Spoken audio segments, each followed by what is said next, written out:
We are live. Ladies and gentlemen, angels and demons, ghouls and goblins, you already know what it is. It's your boy Santo here hosting tonight's evening of the episode BSS podcast. I am here joined with, some of my nearest and dearest friends. Shout out Joe Budden with that intro. I have Riddell with me. Lonnie's with me. We're still waiting on Ty, Miles. Random won't be on tonight. Prayers up to him. He's dealing with some things that I won't disclose, but he's always joining us in spirit. So is J Rob. J Rob might pop up tonight. We'll see. We'll see what happens. Fellas, how you guys doing today? I'm doing good. I'm doing good. I have a lot of adult stuff going on, so that I'm actually excited for. So hopefully I get to flex some of that soon. But other than that, just chilling. Same old, same old. What you, Riddell? Of course, I'm a busy guy, as people should know.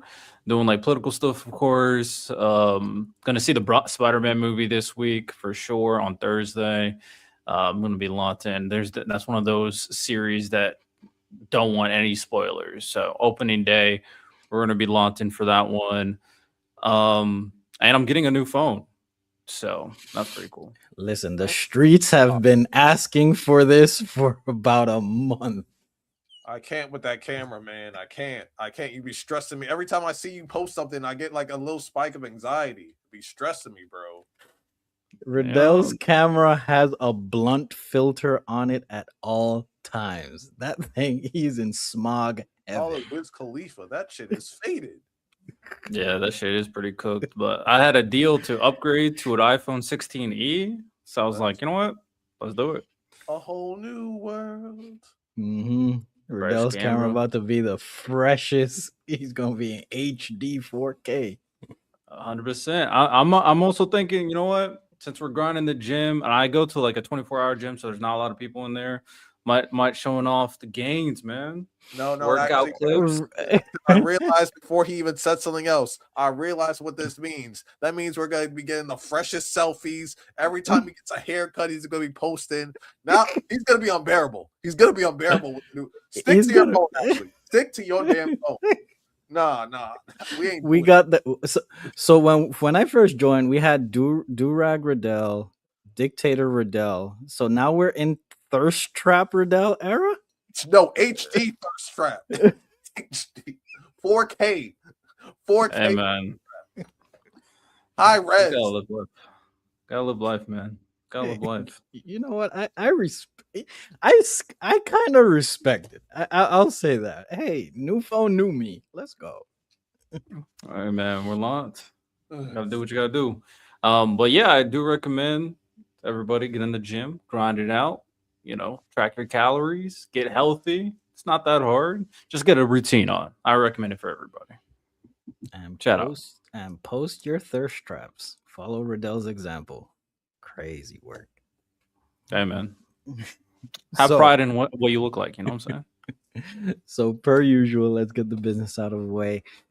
Go ahead and like, comment, subscribe on the YouTube area. We have our membership tiers that you can always, join and help support the pod that way.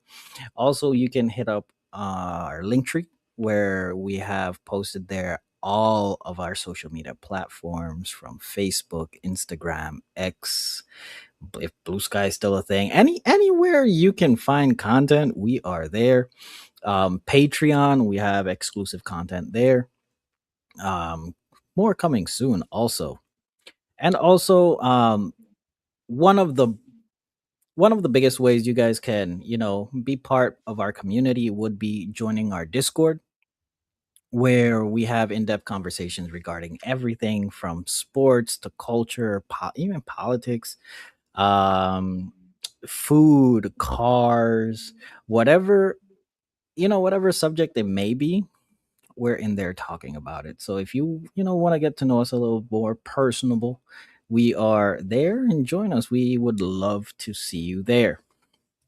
So let's actually start off the podcast with one of the most interesting things to happen at sports. The World Cup is over.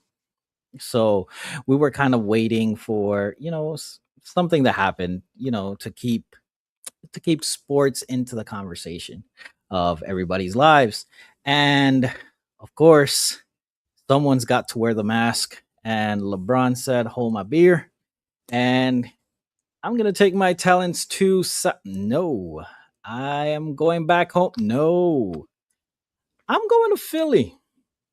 LeBron joins the 76ers with a 2-year, $8 million contract. Second year, we already know it's LeBron, so it's a player option. Fellas, LeBron goes Philly? Go ahead, Riddell. Hey man, I'm tired of rooting for LeBron. So, I'm glad he's off the Lakers. So wherever he goes, I was like, as long as I don't have to root for him. Then he wanted to go to the team that I wanted to root for the most in the Eastern Conference in the 76ers with Jalen Brown. I'm like, LeBron, what's good? And then Donald Trump had to open his big fat mouth, and now I got to root for LeBron again. I'm like, bro, y'all making my life very difficult. The 76ers are a interesting team with a lot of potential flaws. Everything is dictated by health when it comes to Joel Embiid in particular. And then, of course, there's the dynamics of basketball. Like, how will the possession by possessions look with LeBron James being the primary playmaker? How will Jalen Brown, Maxey, and Embiid work with their touches? How's that bench is going to look like? How's that defense going to look like? A lot of questions. But I like the 76ers. I like what they got going on. And if they're healthy, they could win it all. Great to see. Kind of. Lonnie? So, for people that don't know, I grew up in Boston, the Boston area. So I've been a Celtics fan / Golden State because Steph Curry's my favorite player for most of my life. But I'm also a man of principles, a man of hard principles. And what they did to Jalen Brown, y'all know it made me crash out. It rubbed me the wrong way, rubbed a lot other people in my family the wrong way. So, when some of my other family members said, "Hey, we rock with Jalen Brown," I was like, it was my excuse to get out. I was like, all right. So I was like leaning towards the Sixers, even though I hate the Sixers because we all know I think Joel Embiid is a dirty rat bastard. I think he's a dirty player. He's injury prone as hell. He's an asshole. He's a whiny bitch. I could go on and on. I hate Joel. But Jalen Brown's my dude. I don't like LeBron because I grew up a Celtics fan, so like I loved to hate him. I acknowledge how great of a basketball player he was, but I love to hate him. But then Donald Trump opened his dumbass mouth. And so off principle, now I got to root for him too. So this year, the Celtics gifted Philly Jalen Brown. Donald Trump gifted the LeBron James haters a chance to root for him. And so I'm Team Philly this year. I got to be. I'm worried about their bench because their bench is kind of mid. I do like the rookie they drafted. He's a little demon. If he can put on weight, he can make it. They don't really have backup bigs. And like I said, Joel Embiid is a broke down. I don't want to keep cussing for no reason. He broken. So, and they don't have a backup big. So I'm worried about them. I'm worried about their depth. But I go Sixers. God damn it. Go Sixers. Go Sixers, man. Sixers from a Boston fan. Standing 10 toes means nothing. Hey. Injustice and injustice. I want Jalen Brown to win MVP. I want him to average 50 against the Celtics this year. I want him to get finals MVP. I want him to cook Jason Tatum. Why the hell are you saying that bullshit? Whatever. If you saw the clip that he said, you know what he was doing. Hey, maybe he was just talking his truth. Maybe he had nothing to do with Jalen Brown. He talked the truth. We all know that the Jalen Brown decision wasn't a basketball decision that had nothing to do with basketball. It had to do with money and feelings. Money and feelings. Because they want a Shout new out Money stadium, Fields. yada, yada, yada. They don't want to be in the second apron, blah, blah, blah. They don't care about winning. Why should I care about them? So, yeah, fuck them. Well, as for me, I kind of, Riddell kind of said a little bit of what I feel because I've been saying it since he joined the team. I'm glad that LeBron's off the Lakers. I'm sorry. He did great. You know, I appreciate the ring. I appreciate it. Thank you for your services. But I'm ready for a rebuild. Uh, I I really am. Let's get back on track and making a team that surrounds Luca. Right now, I I have my doubts. I think this year we're going to be a playing team, if at best. Well, Um, I disagree there. yeah, we gonna be a playing team, bro. With Luca, we'll never be a play on team. I'm gonna be honest. What do you mean? There was a playing team. Weren't they a playing team with Dallas No, they at one almost made the point? play in, but they sat Oh, out Luca, and they never were a playoff playing team. I think the Lakers are gonna be a playing team at best. I'm sorry. I'm not trusting Luca and the 20s basketball team. The All rest of the white boys. West is not that great. Like after it's Nuggets, Thunder, obvious top two. Nuggets, of course, they have the same structure: Gordon, Jamal, Jokic. Those three teams, and then maybe you want to say the Timberwolves. After that, I'm the sorry. rest of the rest West is not. The Rockets are still better than you. No, Yeah. they're not. No, they're not. Yes. Without LeBron, yes, they are. Yes, they got better. Without Luca, they got cooked. They're not better, bro. With LeBron.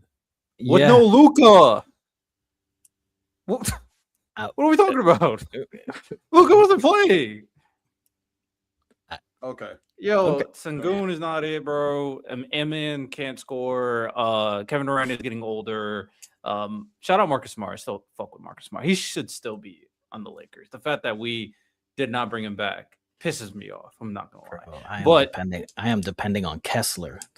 Bro, I'm good. I'm so good. I'm Man. so off that. Kessler will be, as long as Kessler stays healthy. We need another backup big. Kevin Looney's trash. I don't know why we brought in Kevin Looney. Sorry, Austin Reeves misses games. Luca. I was just about to say, like, games. the I hope he stays healthy applies to like our three best players. No, Luca typically plays more than 60 games, and Reeves, for the most part, plays more than 50 games. Kessler had bad injuries last year. You think your team's good enough depth wise to? Because I do like your rookie, but other than that, like shout Cam Carr. Yeah, Cam Carr's a little demon, but at the same time, he plays a position that's mainly gonna get because what Luca's gonna play like 40 minutes. Austin Reeves is gonna play 35 minutes. So he's gonna be a wing, a three. He can slide, especially when they stagger minutes between Reeves and Luca. Yeah, for sure. Solid wing. Oof. Bro, the rest of the West ain't nothing crazy, bro. I'm not gonna lie. My team ain't crazy. But yeah, LeBron to Philly, I think it was the best move on the table that he has. I mean, taking that pay cut was insane. After he said that, I'm no longer taking pay cuts. Max I mean, contract. Nah, bro. Literally took half of what Miami was offering. But hey, I respect it. You make the best decision for your career. I get that. I do think right now, they have the best starting five in the East. I do want to see what they do with their bench to solidify everything, but I mean, we'll see what happens. Now, do you guys think they're winning the East? I wouldn't say not now with the way that they're constructed. Because one, I don't trust their health overall, but apparently Wendell Carter might be signing with them, and that's a solid backup big. Well, he was like the starter for Magic for a while. He's not great, but like as a backup big to Joel, I think that could work. That is pretty solid. Yeah, but no, they need Yeah, I kind of need to see like how their offense is going to run because they have 3 ball dominant people. Tyrese Maxey needs the ball in his hands. Jaylen Brown is one of the top ISO scorers in the league. And then Joel Embiid needs the ball, needs the ball in the post. So it's like, I don't know. And then you also have LeBron James, who apparently is going to be their point guard. So it's like, how is it? Who's going to be playing off ball more, stuff like that. Also, VJ is also now just the 5th option, I guess. But in some cases, Defend and shoot, VJ. You got it. but that's not To be fair, Tyrese Maxey did play with James Harden and Embiid, so he's been a third option more off ball player. But I am also curious to see how this team would look. If I had a bet on it, I don't know. I still fuck with the Knicks all day, every day. So I'll go with them. But if not the Knicks, the Sixers, they can make it interesting. Now, it's a good conference, but they're just as competitive as the Heat and the Celtics. So Heat, Celtics, New York. We'll see what Indiana does. Big question mark with Hallie. Mm-hmm. I mean, I did see a video of him dunking and shit, and he looks great. Yeah, I'm not pressed about the Pacers. Celtics are still going to be a good team. So, Hard to say, man, because the Pacers, their offense is all about movement, fast paced, move a lot, move quickly. So hurting your legs for a guard that has to do all of that pretty much is the orchestrator of all of that. It's a wait and see. So you think they're going to be better? You think they could be better than the Celtics next year? Who? The Pacers? I'm a wait and see for the Pacers. I mean, I don't see why not, to be honest. I generally don't. I mean, wait and see how Tatum looks like when he comes back. He played like... Well, all right, y'all got it. Y'all got it. I'm just saying. Tatum looked just fine the end of the season. He looked just fine the end of the season. Well, I've been seeing videos of Hallie and he looks just fine, and we still gotta, we gotta wait and see. Okay. So the Pacers team is also not the same. True. So I did want to ask because I did see couple conversations going around in in the social atmosphere. Is LeBron entering his ring chasing era? He's been in this ring chasing era. But... Do it matter? No. Which leads. Hi, Miles. What's good? Life, man. Life. My camera will be on in 1 second. As y'all know, I like to sleep. I look ugly right now. Bear with me. All good, my boy. You good, man. So, which leads me into my follow-up question. Because what's been going on is, everybody's saying, oh, LeBron's officially ring chasing, whatnot. Now it's completely obvious, even though he's been kind of doing that lately. But does this affect his legacy? That's been the topic of conversation. He's in towards season LeBron. 24. Depends on his play. Depends on if they win. But I saw an interesting quote. Might have been a fake quote, but it was an interesting quote, not all the same. And it was apparently from KD. And it said, when people play, they're always chasing something. Some niggas are chasing a ring. Some niggas are chasing money. Some niggas are chasing shots. But everybody's chasing something. I saw that too. I think LeBron gonna be Gucci, man. Now, if they win and that nigga, you know what I'm saying, maintains the same level of play he's been playing, yeah, it'll be a positive stain. If that nigga loses, that nigga lost. It is what it is. Nobody's like, it's LeBron, bro. It is what it is. Because the reason I asked that is because I saw multiple people on TikTok saying that, oh, LeBron's ring chasing, but he's in the conversation with who's number one, him and Jordan never ring chased. Does this affect his legacy? That combo means nothing to me. I'll be honest. That they're just kind of yapping. At the end of the day, LeBron and Jordan would want to chase rings. Different situation, different era. If Jordan had the chance to extend his legacy in his career, he would for sure. Especially if there was someone that's competitive with him, and he was like, "Oh, this guy's above me." He would keep on chasing, just like LeBron's always chasing Jordan. I don't think it's a big deal, especially since, like Lonnie said, he's in year 24. He's been and let's be he's been chasing rings his entire career. So this conversation's nonsense to me.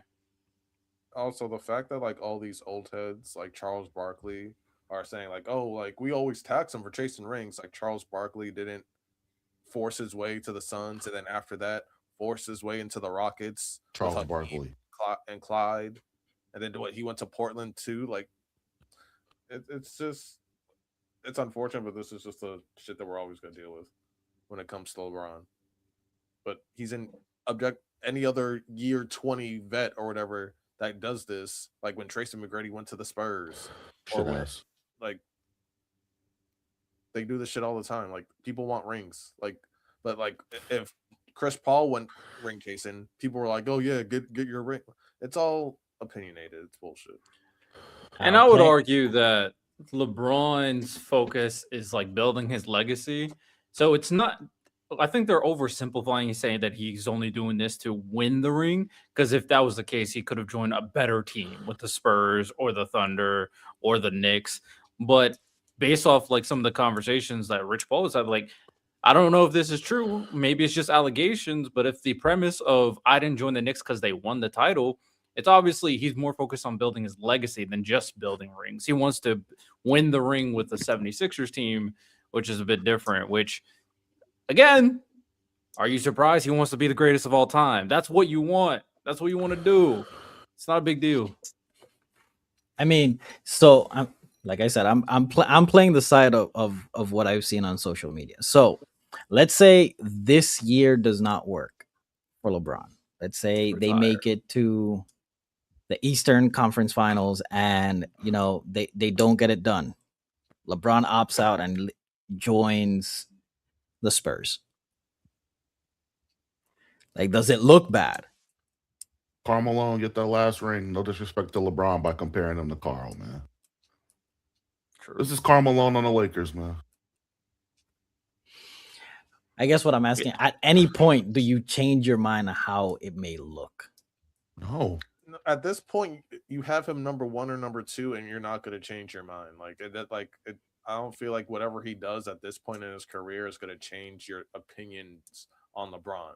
We're too late in the game for you to just suddenly like change your mind about LeBron because he won or he lost a ring at 58 years old. Like, yeah, if the question is, does it change my standing? No, because I think Jordan's the GOAT.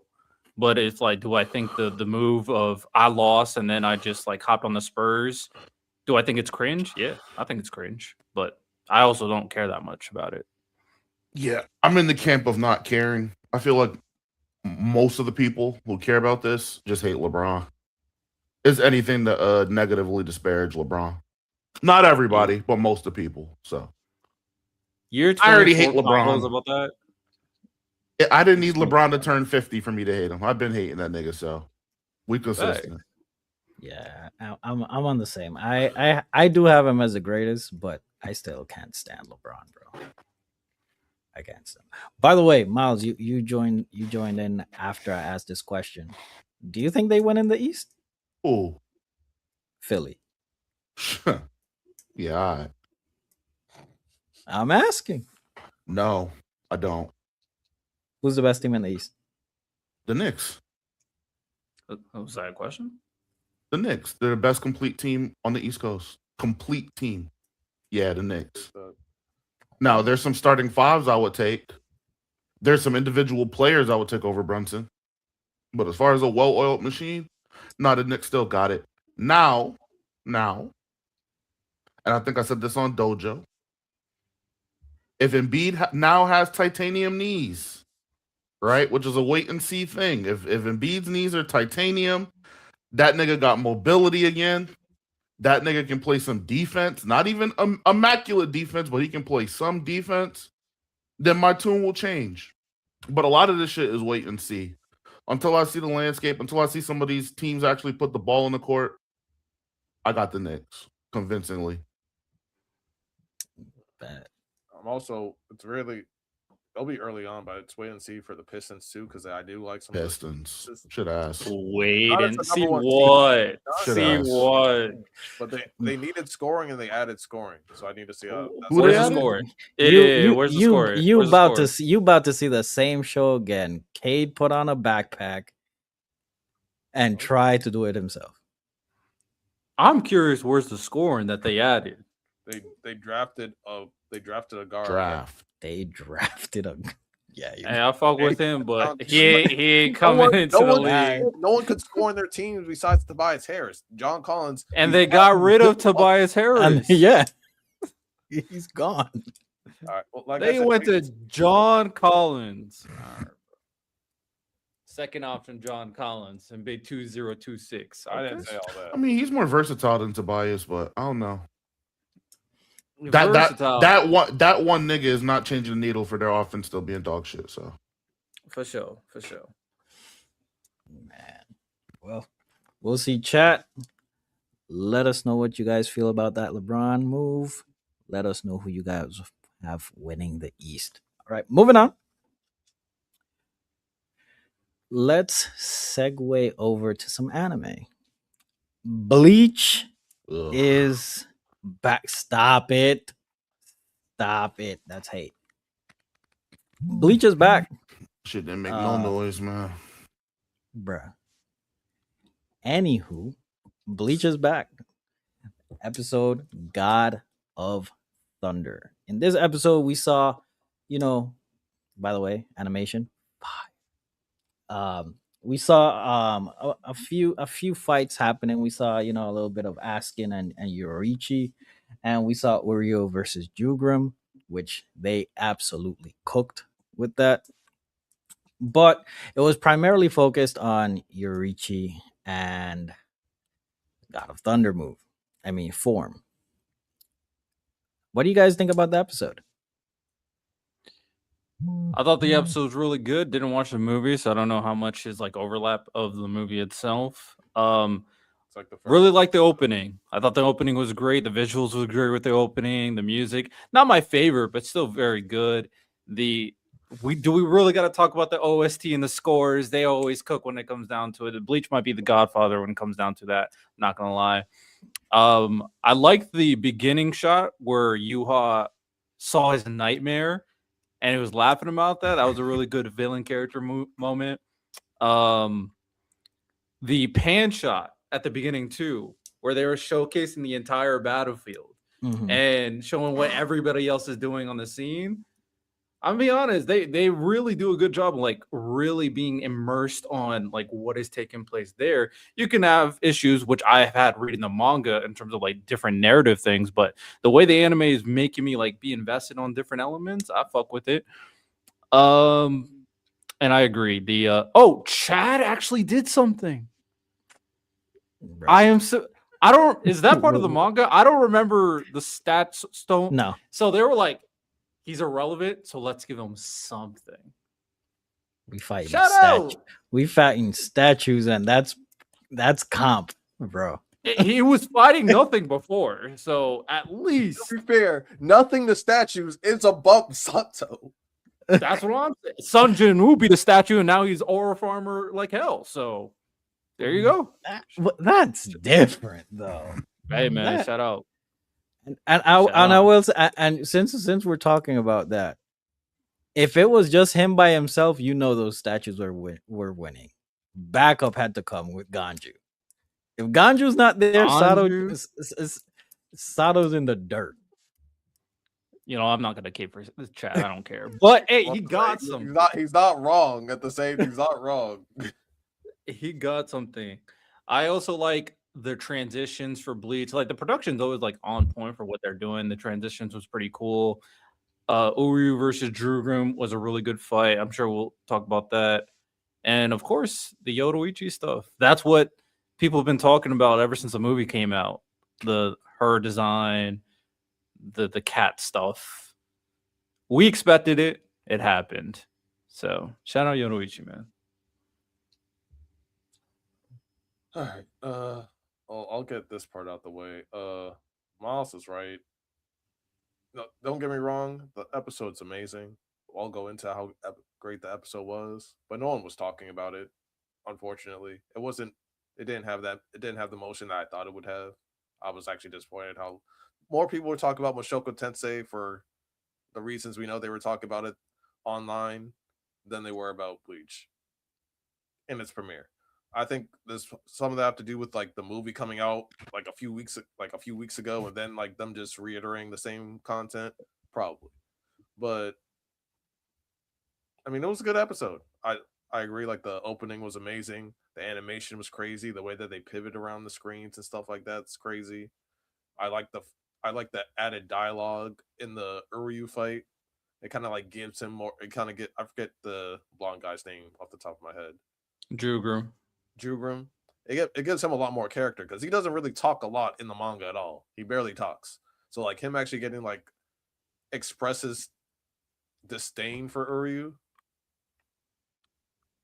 Crazy. Angie, crazy. Oh no, crazy. Crazy stuff. Crazy word. Angie.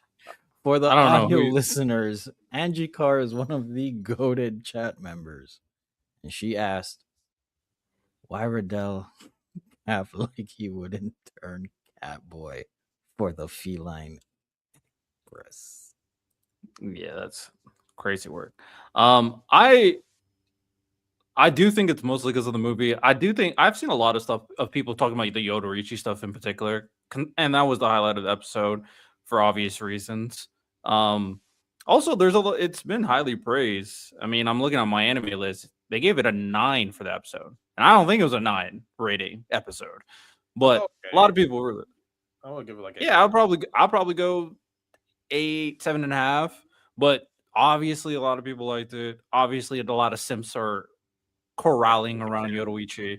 So I wouldn't say no motion by any means, but if you want to say compare it to some of the big ones that are really like trending every day, like JJK, yeah, I won't say it not didn't doing have no emotion because that's just not true. Like Bleach is always gonna have its fans. Oh It man, wasn't like you would think like during its premiere it would be the most talked about anime, and it wasn't at all. Like, yo, community, man.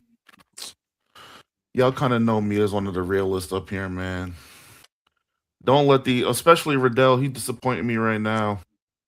Don't let these niggas hide behind these arbitrary numbers, man. These niggas love to run to my anime list. You feel me? To kind of back what they talking about. That shit didn't have no motion, bro. You go on the Discord, which is apparently, we have one of the Bleach neighborhoods for all intents and purposes. Niggas love Bleach. Nigga, that shit came. My nigga Gabe went in the chat. If my nigga Gabe going in the chat asking about Bleach, ain't nobody else talk about it. No Sauce, no Santo, Lonnie, no Shar, Riddell. Kai wasn't hating on it. Nobody was talking about that shit, bro. So this 9, it got a 9. The people that did watch it think it's great, bro. Niggas didn't tune into that shit, bro. I don't care about that 9. I don't give a fuck. Shit didn't have no motion. The shit is Bleach. It's Bleach, my nigga. Naruto wouldn't go outside like this. We already know One Piece not going outside like this. not Riddell, J-Rob. This is sad, bro. Bleach is in a sad state. It is what it is. I just have hold on, because I have one thing to say to you and Santo in a second. Because y'all made a proclamation. Y'all made y'all said, oh, the Toshiro moment is gonna clear this Maki moment. God. No one talked about the premiere, so I'm giving you a chance. I'm giving you a chance, a lifeline. Okay. Do you still think that the Toshiro moment is gonna break the internet and it's gonna be bigger than the Maki episode?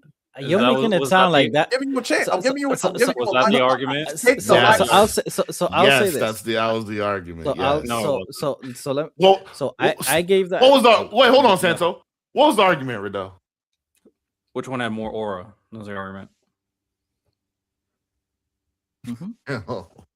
Ty, I need Ty, bro. Not these niggas. This nigga is. I need Ty, bro. I'm not lying. What? That was not the art. Yo. Go Okay, ahead, so Santa. so I don't I'll care do enough. this. So I actually gave the episode a 7.5 out of 10. I think this is Bleach's Gooner episode. By the way, everybody's completely right. OST, fire. Animation, fire. That scene where Jugram is walking and it just pans out to 3D and like smoke comes out and he gets the almighty, like fire. Like all of that's great. The Jugram fight with Uryu looked great. Sound quality. Every time Uryu's little arrows, like it just everything was fantastic. When Yorichi turns into her that thunder shunko form, the cat, and she's hitting Askin on the rooftop, like that shit was fire. Like it honestly, it reminded me of like when Garp was on that island and he powered up and Miles was saying like Garp wasn't like this in the manga. Like that's what it reminded me of. It looked great. I do think one when they spoiled the I think they released like the leaks before the movie came out. They released it on online where it was all over Twitter. The same thing that happened with the Ang movie, which we'll go into that later. That happened. About time. That what's up, J Rob? What's up, bro? Life is good, man. So we had the leaks on social media. Then they released the movie or the first 3 episodes in movie theaters. So I do think that has a negative effect on a premiere of an anime. Now, I think it was really good. I don't think it's fantastic. It was just literally what I said. It was a gooner episode. Everybody that was gooning over Yurichi when Kisuke, touched her cheeks and all of that, and she was healed, whatnot. When she was licking his face, it was just a fan service episode. The poses too. Gooner yeah. episode. Definitely it a was, good art. it was and it was what it was. Now back to the original conversation with that Lonnie wanted to introduce. So the original point from all of this in terms of Bleach was Bleach is going to have more aura moments than JJK. And then we started listing off moments that we thought were going to have more aura than JJK. You listed the Maki moment. You listed the Utah moment. You listed when Hikari has that. And then we also listed the Toshiro. We listed Kenpachi's Bankai. We listed multiple things. And we said that Bleach was going to have more aura moments than JJK. That's the And what did you original. say specifically? I didn't cut anybody off. I Let would them just finish. like the same level of respect that I show. I'm Go just ahead. saying. We gotta let y'all What niggas do lie. his mama look like? So, like I was saying, that was the original argument, and then you guys focused on the Toshiro moment, and from there, that's where it went. Okay, No, let's Alright. Lonnie, let's grant that. Let's grant all of that nonsense being true, right? So we brought That's we what so happened. we brought up and we harped on the Toshiro moment, right? Let's grant them that, right? Mhm. After we harped on it, what did y'all say about it? That it was going to be better than a Maki moment. Okay, thank you. Just say the full story. That's all Yeah. I needed. Thank you. Scoff Appreciate you. You're like the Maki moment, the Toshiro. But I ain't gonna lie, I do kind of remember that. It'll And break the internet. Y'all I'm not said it would gonna lie. break the internet. I ain't gonna lie, Maki did break the internet though. Yeah, you did. Not You guys literally. said it would break the internet. No, I do want to know. I've Pretty already, clear, though. when it came down to it, we already described the core function, the basis of the argument itself was aura, and I feel like I've already admitted it. If I haven't, I'll admit it now that Maki, of course, and what JJK is doing now in terms of how they appeal to on social media, it's just it's better right now Better, than bro. Bleach. That's just Yeah. true. I'm not going to deny a reality that is happening in my face that JJK is a trending phenomenon 100%. consistently. And I'm and to add to your point too, I know you're about to keep going, but just also you got to mention how many content creators are behind JJK. Like Hood JJK is a legit like. If you don't watch Hood JJK, then you're bugging. Like, how are you not watching Hood JJK? So yeah, shout out JJK. Now the more subjective aura conversation would be a little bit different, but in terms of overall reach and appeal, yeah, I'll give it to JJK. It's unfortunate that Bleach is not doing. Maybe it's moving to Disney Plus. Maybe it's not staying on Crunchyroll. That's kind of holding it back. Maybe it's the dissatisfaction people felt from the final arc, even though people were hyped in specific moments that people still fucked with. A lot of the Bankais and aura moments people still ride with, but overall, the core function of aura, I still stand by it in terms of I like the Toshiro moment better, but we'll see how it kind of Can gets I adapted. can I just throw into what I think also, Riddell, to your point, why I think some of that stuff fell flat. I think Bleach didn't really like that. Their hiatus, they didn't come back from their hiatus as well as I think as initially anticipated, if I'm being honest. Like I think they might have been better off not taking such a big break with the animation in the show, because I think when you look at like the big three, for example, Naruto and One Piece, they didn't end. You know, they stuck to it of that big three era. And so I think those elevated to such a high peak that I think no matter what Bleach tried to do to try to get back to that point, I think it was an impossible task. And then throughout them trying to get back to the top of the mountain, you had JJK, you had Demon Slayer, you had My Hero come out. Like you had To Be Hero X. You had so much stuff come out that is objectively JJK. That is objectively better than Bleach. I think it was always going to be hard for them to be able to match the same mystique that they once had. And this is somebody who's a big Bleach defender, but I mean, to sit here and act like moments like, you know, Gabe put out Urahara's Bankai, like I thought that was going to be much more well received than it was, and it just wasn't. But that's what I'm saying. That's why I said that the leaks and showing that in theaters hurt the anime in the long run, Yeah. because Urahara's Bankai is not out on Crunchyroll yet. No, it's not. Yeah, So I mean, and it's not even on Crunchyroll. It's on Disney Plus of all. It's the on Disney platforms, Plus, yeah.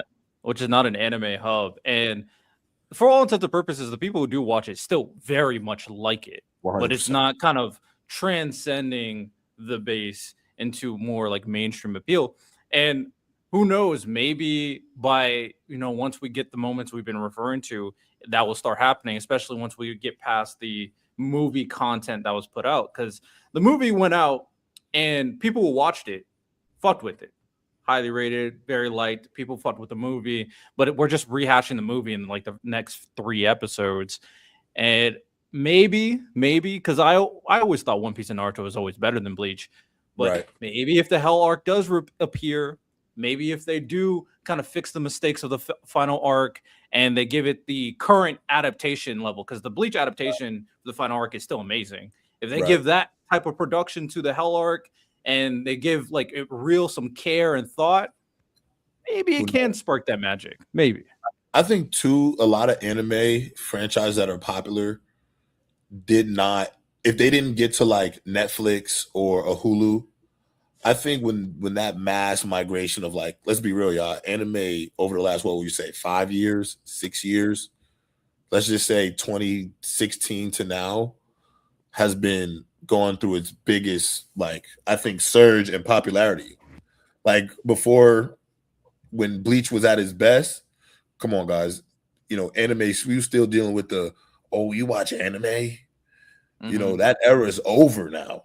You know, everybody watches anime. So it's like, I think Bleach missing out on that, not being a part of that, but not even just being on Crunch. Like Bleach, if Bleach the full series was on Netflix, when Netflix started putting out anime, I think it would have benefited highly from that. But I just don't. I think there's just a missing group of that core anime audience now that's just not into Bleach. Like, I think I think now more than ever, like anime in some ways, you got to cater to this new generation of fans. Like everybody's not a purist. Nobody grew up on Bleach. They knew what Naruto and One Piece was because it was always in their face. Like that was the main two shows: Dragon Ball Z, One Piece, Naruto. Bleach wasn't that level of a show, So I think when you look at it in the long run, I think Bleach did a lot of disservices to itself, kind of missing that boost in viewership that it could have possibly got. Because I think a lot of people are fans of shows like Hunter x Hunter come back. I think it's going to be electric. I think it would have a way higher viewership, but I think half that is, come on, let's be honest, fellas. How many people found out about how good Hunter x Hunter was because they have a Netflix account? True. Probably a good number. Netflix does make it very, very easy. I'll ask you guys this question for the people who are, just your thoughts on Bleach in general. So, if the final arc does something that really stands out, because the moments we're talking about are a little bit too singular, and we've for the most part we've all read it. There's not any like crazy standout long-winded fights. All of it's a like singular moment and pocket the moments. But there's potentially two, or at the very least one thing, maybe two things they can do. Maybe retcon the ending to make it way better executed. And we know for a fact that they're introducing a new character at the end of Bleach. And what if that new character is like a huge reveal? I feel like if that is the case, where they can provide new content that is extremely vital to the plot itself, maybe they do. And if they did like an Aizen Bankai, I guarantee that's trending. I'm not going to lie. But if they introduce something like that and execute it well, bring new content, do you think it will make some noise for Bleach? No. Bleach No. niggas in the mud. Bleach Yeah, I niggas think is I in the was mud. that. Y'all niggas is grasping at straws now. Now we making fictitious Aizen Bankais and brand new elevating moments. If niggas aren't tuning into the lore, they already know. There's nothing that will make me believe that some magical new lore is going to automatically make the same niggas who's supposed to care about the original lore tune in. I'm not Yeah, hearing that, bro. I No, agree I with don't think so. I don't think a new character is saving niggas right now. I No. don't. And Now, it's kind of embarrassing that they have to do that, Miles. now what they could do, instead of Ichigo's Bankai maybe being broke instantly, you know what I'm saying? Maybe if they extend that and show some of that, maybe that would be enough to kind of bring niggas, oh, Ichigo's new Bankai, this is interesting. We're seeing all of his powers in a harmonious state. We've never seen Ichigo at this level. Maybe. But I don't think a new character or some brand new, never before seen content is saving Bleach. No, I can't get with that logic. So I do agree with you in terms of the Ichigo moment regarding the Bankai, especially if they actually do a more long-winded fight. I do disagree with you in terms of the new content. I think a perfect example of it is we did a clip about Aizen having a Bankai.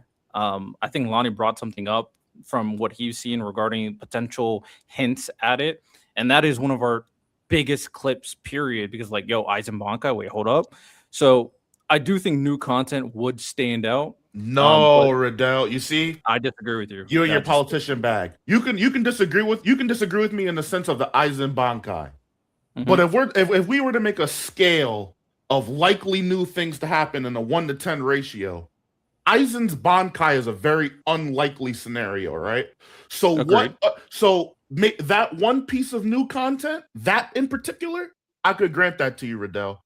What Okay. other brand new original content could have the same amount of motion as something that we can kind of already agree is unlikely to happen? What else could happen? Honestly, I don't have anything. Not gonna lie. Okay, that's my point. What That's why I let's- only pick Aizen Bankai, I'm gonna be honest. So let's say so Fire Force just ended, and in the ending of Fire Force, it teased the Soul Eater remake or something. and that got traction. If Bleach did the same thing, and we've seen, chatter in regards to the Hell arc, and they announced the Hell arc at the end, that don't got motion. Yeah, for a new series. For the manga continuing, because there's no way they can do an anime, or unless they do a movie. That's what I'm saying. For a new series, like a continuation. But the entirety of the Bleach anime will have been done by then. That would be the last episode. Yeah, there's only 10 episodes slated, which is crazy. But now, could they finish everything up probably in like 6 or 7? Yeah, but the only things that they could announce for future projects are like the light novel stuff. And that's about it. Light novel stuff? The light novel stuff.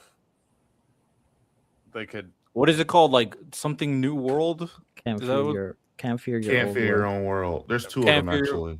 Yeah. If they introduce a character from Can't Fear Your Own World, but you have to think about casuals. Casuals aren't gonna know. Nobody knows them niggas. Yeah, nobody knows. They just see that design, they be like, "Oh, okay," and then it's gonna be end scene. Like they're not gonna know. And then that would credit the novels and the manga. Like niggas is not watching the anime to see that, nigga. I will say you wouldn't get to. Generally, I would agree, because if they show the noble guy, nobody's gonna know him. Nobody's gonna know. But if they show a Kenpachi, I do think that will get some buzz. Nah, I ain't gonna lie, bro. We definitely Bleach fans. We in the mud right now. He's right. Like at the end of the day, we in the mud. I gotta call it what it is. Nah, because if I'm being honest, you know how I know we in the mud and we have to just accept that is because I'm a Bleach stan. Y'all know on this platform I'll be stamping Bleach. I wasn't aware of nothing that was going on. Yeah. I really wasn't, gang. I didn't know the Bleach movie was even in theaters, so I seen the clips on TikTok. No rollout got to my feed. My algorithm was dry. I can't even talk shit. I didn't even know when the movie came out. Exactly, bro. I saw Urahara's Bankai because somebody had an iPhone in the theater like this. Yo, shut up, man. I still think Bleach is doing what it's doing, but overall, am I disappointed it's not reaching the hypes that I wanted from a fan of Bleach? For sure. And I do think it's based on like a lot of like the context that we elicited earlier in the conversation. And also 2 more new fires coming out. Blue Lock coming out. Gotcha Kuda season 2 coming out. JJK season 3 coming out. To Be Hero X season 2 is coming out. It's over, bro. Bleach not bigger than Cyberpunk 2077 right now, gang. More people are excited about Cyberpunk 2077 season 2 than they are about the freaking Hell arc. Oh, it's funny because it's true. It's facts. Am I lying? If I'm lying, I'm flying. It's facts. I'm excited. Like, bro, Free Ren is more popular than Bleach, gang. And y'all know how I feel about Free Ren. Free Ren drop a movie tonight. And Bleach drop a movie tonight. We don't even want to put the numbers up. Rick Ross, Drake. Wow. Hey, man. Hey, Bleach, keep on doing what you're doing, man. Make a gem out of some of these more people lock Order Mysteries than they are Bleach right now. Bleach fans, it's okay to lay y'all weapons down, man. Yeah, it's over. Y'all niggas had a good run. Y'all had multiple cores of this resurrection that competed with some of the heavy hitters. You know what I'm saying? This year is just not y'all time. It's cool. It happens. Hey. Fuck all that. Bleach winning anime of the year this year, man. Hey, if they fix the share moment's gonna break the internet. This nigga Riddell you can't spit game. This nigga Riddell is smoking hashish right now. This nigga got it. They fix that. All right, I deserve a caveat. If they fix the ending, that shit went anime of the year, man. Riddell, man. You know what they gotta say? Let it go. You drowning, just take the life raft, bro. It's all good. Let it go, brother. You don't gotta sink with the ship, gang. This is not even your main shit. You good, it's bro. Not. That's what I'm saying. You don't have to sink with this shit, bro. You good. You good, You bro. know, I'm not gonna hold you the entire time J Rob was talking. The back of my head, I'm like, fight back, Louis, fight back. You can't. And I couldn't say can't. shit. I can't fight back either. When Miles was talking, all I could say is this all facts, bro. Like, I wish I was no, hating. I'm not hating. Like the crazy part is, bro, I think I was on the side that the Maki thing was going to be bigger too, but bro, Have calm. You thought it would be competitive. Let's be honest. We can't put nothing in the same sentence. Miles, remember they laughed at me when I said Maki. They're like Maki. Maki broke that.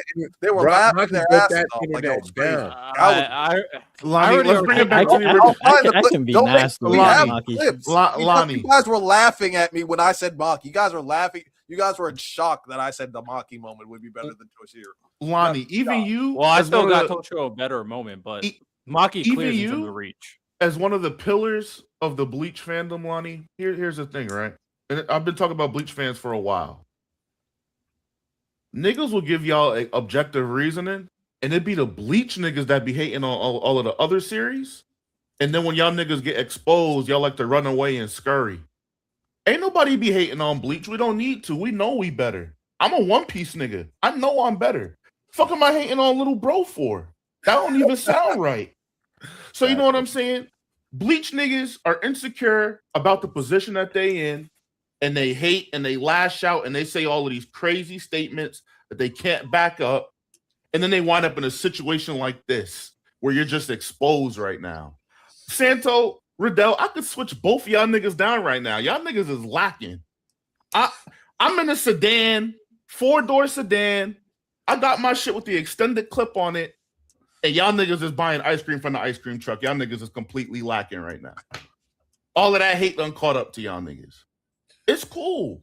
Lay down y'all weapons. You know what I'm saying? You know what? Before we go, I want to hear a One Piece is better from Santo as well. I need to hear it from Santo.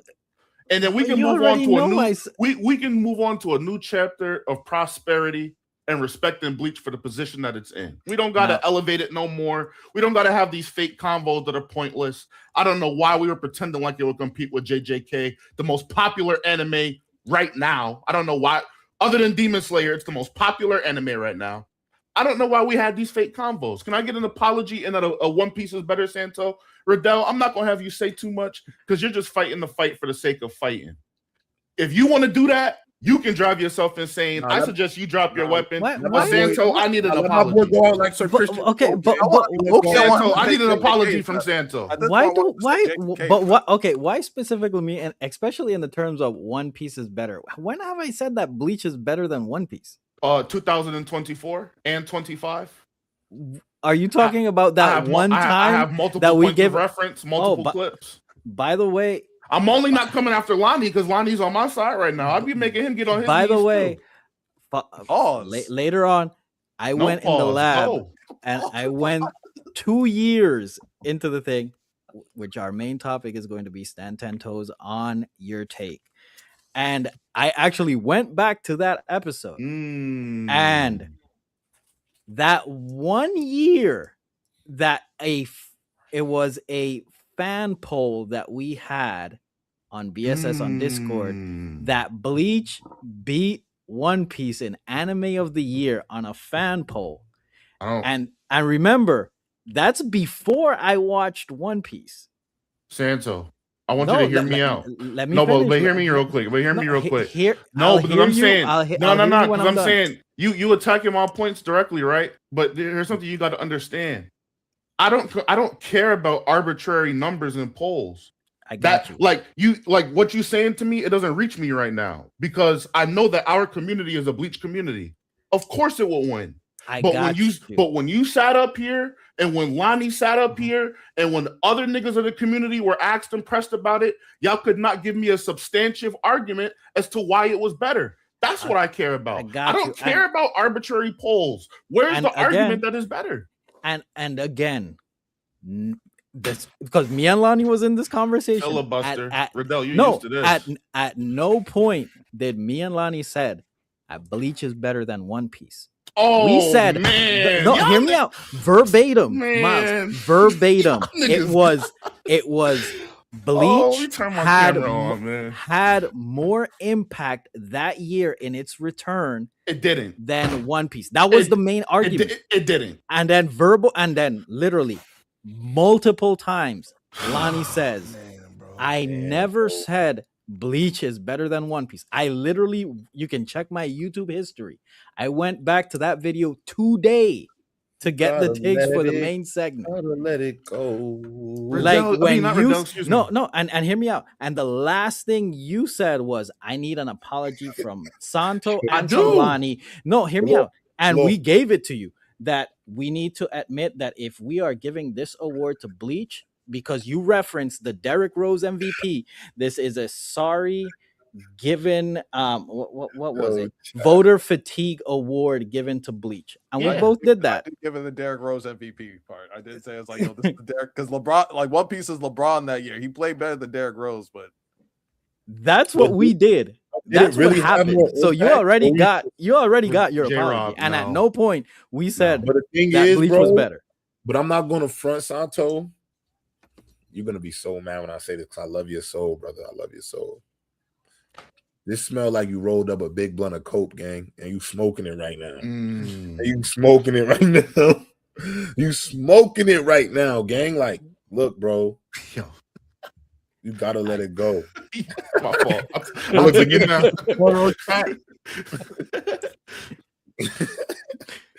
Juan Roberto. Listen, man, it is what it is, man. Don't be a Maki in this world full of Itachis, man. That's all I got for you, man. Words of wisdom, bro. Let it go. You know what? Just to appease Miles. Miles, even though at no point I said Bleach was better than One Piece, hey, One Piece is better than Bleach. Appreciate you. That's all I wanted. Thank you. I got you, big dog. Can you also say Blue Lock better than Bleach too? and JJK. Yo, Yo, I ain't gonna lie. How do we feel right now that one of my favorite shows ever, Bleach, really now more popular than Mushoku Tensei right now? This is crazy, bro. Yeah. that is shocking to me. No, but genuinely, that is shocking to me. Now, This is crazy, bro. maybe I would say Mushoku Tensei, a little bit of it is like infamy. I wouldn't say it's like trending and popular for necessarily the right reasons, but it is interesting to see. It's kind of shocking. But I'll say, be honest. I'll I'm say this. genuinely curious. I would, and obviously I can't prove this, but I would love to see a alternate world of, does Crunchyroll just like clear, and maybe Netflix, you throw Netflix in terms of being able to push out its anime reach. I don't know why they made the decision to go to Disney Plus. I think- Nobody Hasn't- watches anime hasn't on Bleach- Disney Plus. Hasn't Bleach been there for a while though on Hulu? It's been a while. It's been there. Yeah, it's been a while. Yeah, but Yeah. Hulu and Disney Plus never been popping in terms of like their big anime. I feel you on that, but I'm saying they've been there long enough to where people should know where to find Bleach. Is the point I'm getting at? Oh, Yeah, yeah. but- At least but Bleach then- specifically. But then what it I'm gets saying but then it about gets it- zero marketing, which does affect it. But I agree. don't No, I agree with that, Santo. But I That's think not- the I other agree. thing about it too is that it just don't have enough appeal because let's be real, like I only have Stars to watch Power. I only have Amazon to watch The Boys, Invincible, and Fallout. I don't think people are spending $11.99 just to watch Bleach. Just real spill. Like To add to your point, J-Rob, if they are, I think this not being a reboot from the beginning harms it because the niggas who are Yes. spending that money are already a part of the same fan base that already exists. right. You're not 100%. necessarily getting new viewers because they're not caught up with the content. It's funny because Miles, this is literally your argument about we have to stop giving these folks our money, and the Bleach fans is not giving these folks their money. Hey, Bleach fans are standing 10 toes. They not giving these folks their money. It 'Cause the really thing- is. Go ahead. No, go ahead. It really is kind of, it makes me think about like the broader conversation. Is it really that harmful for a series to come back like years down the line? It's like, okay, we're finally animating our final arc. Will it get the just dessert from like fans to get into it? And it makes me think of, for example, we talk about it all the time, like Hitman Reborn. If it got a final arc adaptation for the final two arcs, the only people who's going to be locked in are Hitman Reborn fans. I don't even know agree. if really like I agree with casual you. fans would lock in. I agree with you. You would have I to, agree with you. and that's where I think you would have to redo the entire series. I think Yeah. that's why One Piece is kind of going the route they're going, was starting from the beginning with their remake. because it's like, nigga, Reborn finished in like 2014, Yes. right? Yeah. Niggas is not going back to watch that old ass anime in order to be prepared for this final arc. And it's like 300 plus episodes. But That's a new problem they got to go through. I agree with you there, but I also would add extra into the fact that at least on sites like Netflix or on Crunchyroll, you would at least see a trailer. You would at least see an ad for it. I don't see nothing of Bleach in Disney Plus. Nothing. They're not pushing it. And it's funny, it's really surprising because even though Disney put Bleach on there, I'm surprised that they did not push it as like their, how they took like Star Wars, the Star Wars universe and the MCU. I'm surprised they didn't take make it their flagship anime. Make it their flagship anime. Like, why? Like the fact that there's no Bleach world at a Disneyland or a Disney World, but you could go see the Star Wars world, you could go see Super Mario World and all these other places. I just think it's interesting, and I think y'all hit it on the nose. Like when that Hitman Reborn teaser came out, only us got excited, and I use us as the example because we've been there since we was waiting on Saturdays to watch Toonami, bro. Like we have a different appreciation for where we've gotten to because we remember when we was kids waiting to watch all our favorite anime, and then we got to the pirating sites when we got to high school. You know what I'm saying? So we went through this whole journey and we watched these anime along the way. I don't think people no disrespect. I love Hitman Reborn. I don't think fans is getting behind that first 10 episodes with Suna, man. All that crying, the whiny voice. Like, I think it would be very hard for somebody to go watch that 2014 anime and get down with Suna and them for Hitman Reborn. But I have to remake it. They'd have to fix the pacing because it was 20 episodes. That shit. You know what I'm saying? That first 20 slow. is rough. Yeah, that first 20 is rough. But it's a great anime. Like, but there's a lot of anime that I think that I would love. Like, I stamp it to this day. Air Gear, I would love for that to get a reboot. Bro. Start that from the beginning. I don't know if people are into that, but if Air Gear got rebooted from the start, I know it would be popping. Like it actually would, because one, between the fashion, the actual like what the system is with the air treks, it would be cool. People would be into that because they'd be like the extreme sports community would get down with that. You know what I'm saying? Like you would have a bunch of people who would be interested. But I think a lot of things could deserve a remake. Like, Yeah, I'm not gonna lie. I wasn't on game of like reboots back, but after this conversation, it's very clear that if you want to appeal to that's what all these companies want to do. They want to appeal to the average fan, the casual fan. You got to reboot it. You just have to. You have to reboot it. I ask something too. Webtoon and the people who have these manhwa, they're almost like so lucky that they're coming into this era. Yeah. Let me ask y'all this. Y'all think Solo Leveling does what Solo Leveling does in 2014? No. Not to the same level. I don't think so. But I think in this era, it's the perfect anime for this era. This new generation of fans, immediate elite first episode, right into the action. Like, I just can't see. Like, I couldn't see it being what it is back when we were into it versus what it is now. Like, no way. 100%. So, real quick, we're gonna move on. But one of my agents at Chaos actually supplied me with a receipt real quick. This is from 12/24/2024 at 8:31 p.m. Christmas Eve? Christmas Eve, I was on bad timing. Christmas Eve is tough. Okay. We were having. Was it full lineup? This is me responding to you guys saying that Bleach was better. And this is my response. This is the award show. Oh, really? The original question was, do I not think there's any conversation for Bleach being better than One Piece? I was asked that question. So you guys did say it was better. My response was, I do think there's a route, but it's an uphill battle, and none of these weirdos, I was referring to Santo, Lonnie, and Bobby at the time, have made any points outside of the impactful argument, which I can agree with. But Better implies it's doing something unique to elevate it, and I think there's a couple of things this Bleach anime is doing markedly better than OP. But I'm not making the argument for them. I'm tired of people having these passionate opinions about something, and they're either uninformed or don't even know why they think it's better or worse. So you guys did say it was better. But like I said today, you guys couldn't substantiate it. Go ahead, Sensei. I don't have nothing else to say. Agent of Chaos, I appreciate you. Thank you. And thank you. But also provide him the context. Because when he asked that question in terms of which was Bleach better, we're talking about for that year, not its entirety of the story. No one ever said that Bleach is a... And we kept mentioning the impact that it had. The fact that Bleach was relevant... That's what we keep saying. I keep telling you. You didn't listen to what I just read?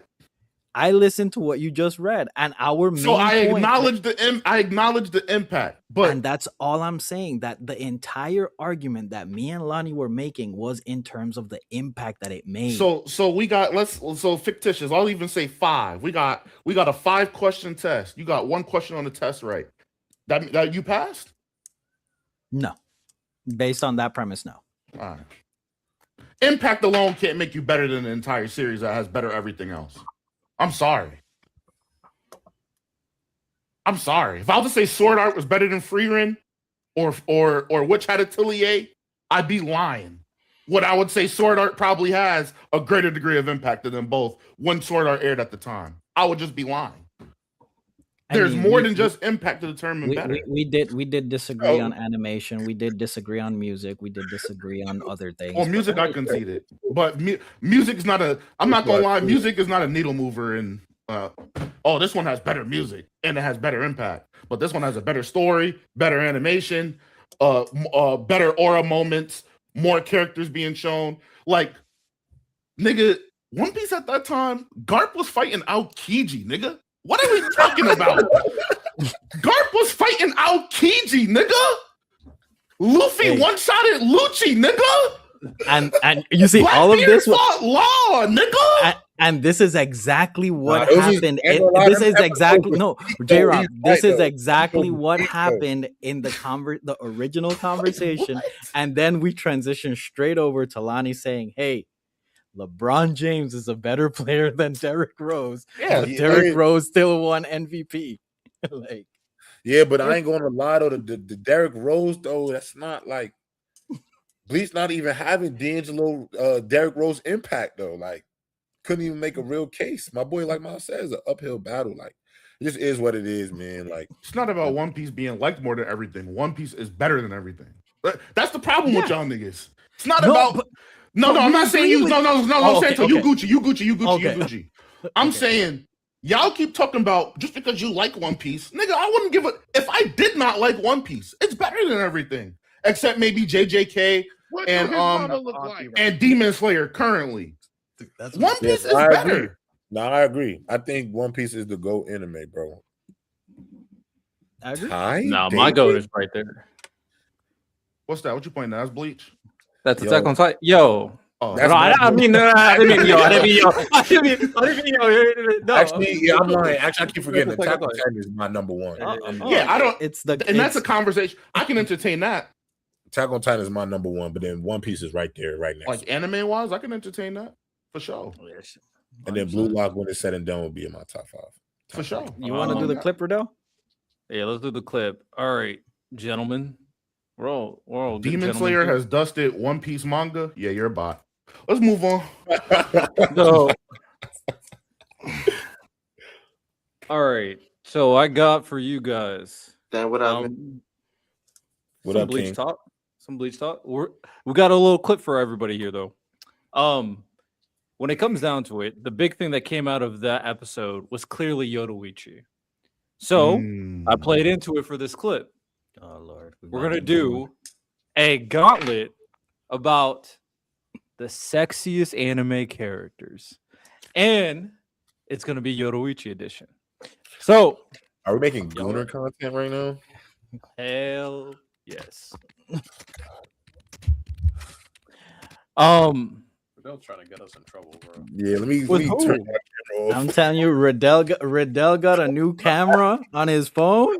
He thirst trapping. We making Gooner content. He different, bro. Bro, what? Yo. We can pivot. I have an No, let's do it. We here. I have an alternative clip. It is a democracy. My We are. alternative clip would be how strong the Lightning Yoruichi form is compared to other Bleach characters. We here. Also, I'm hearing like feedback. I don't know. What did you hear? that. Typing?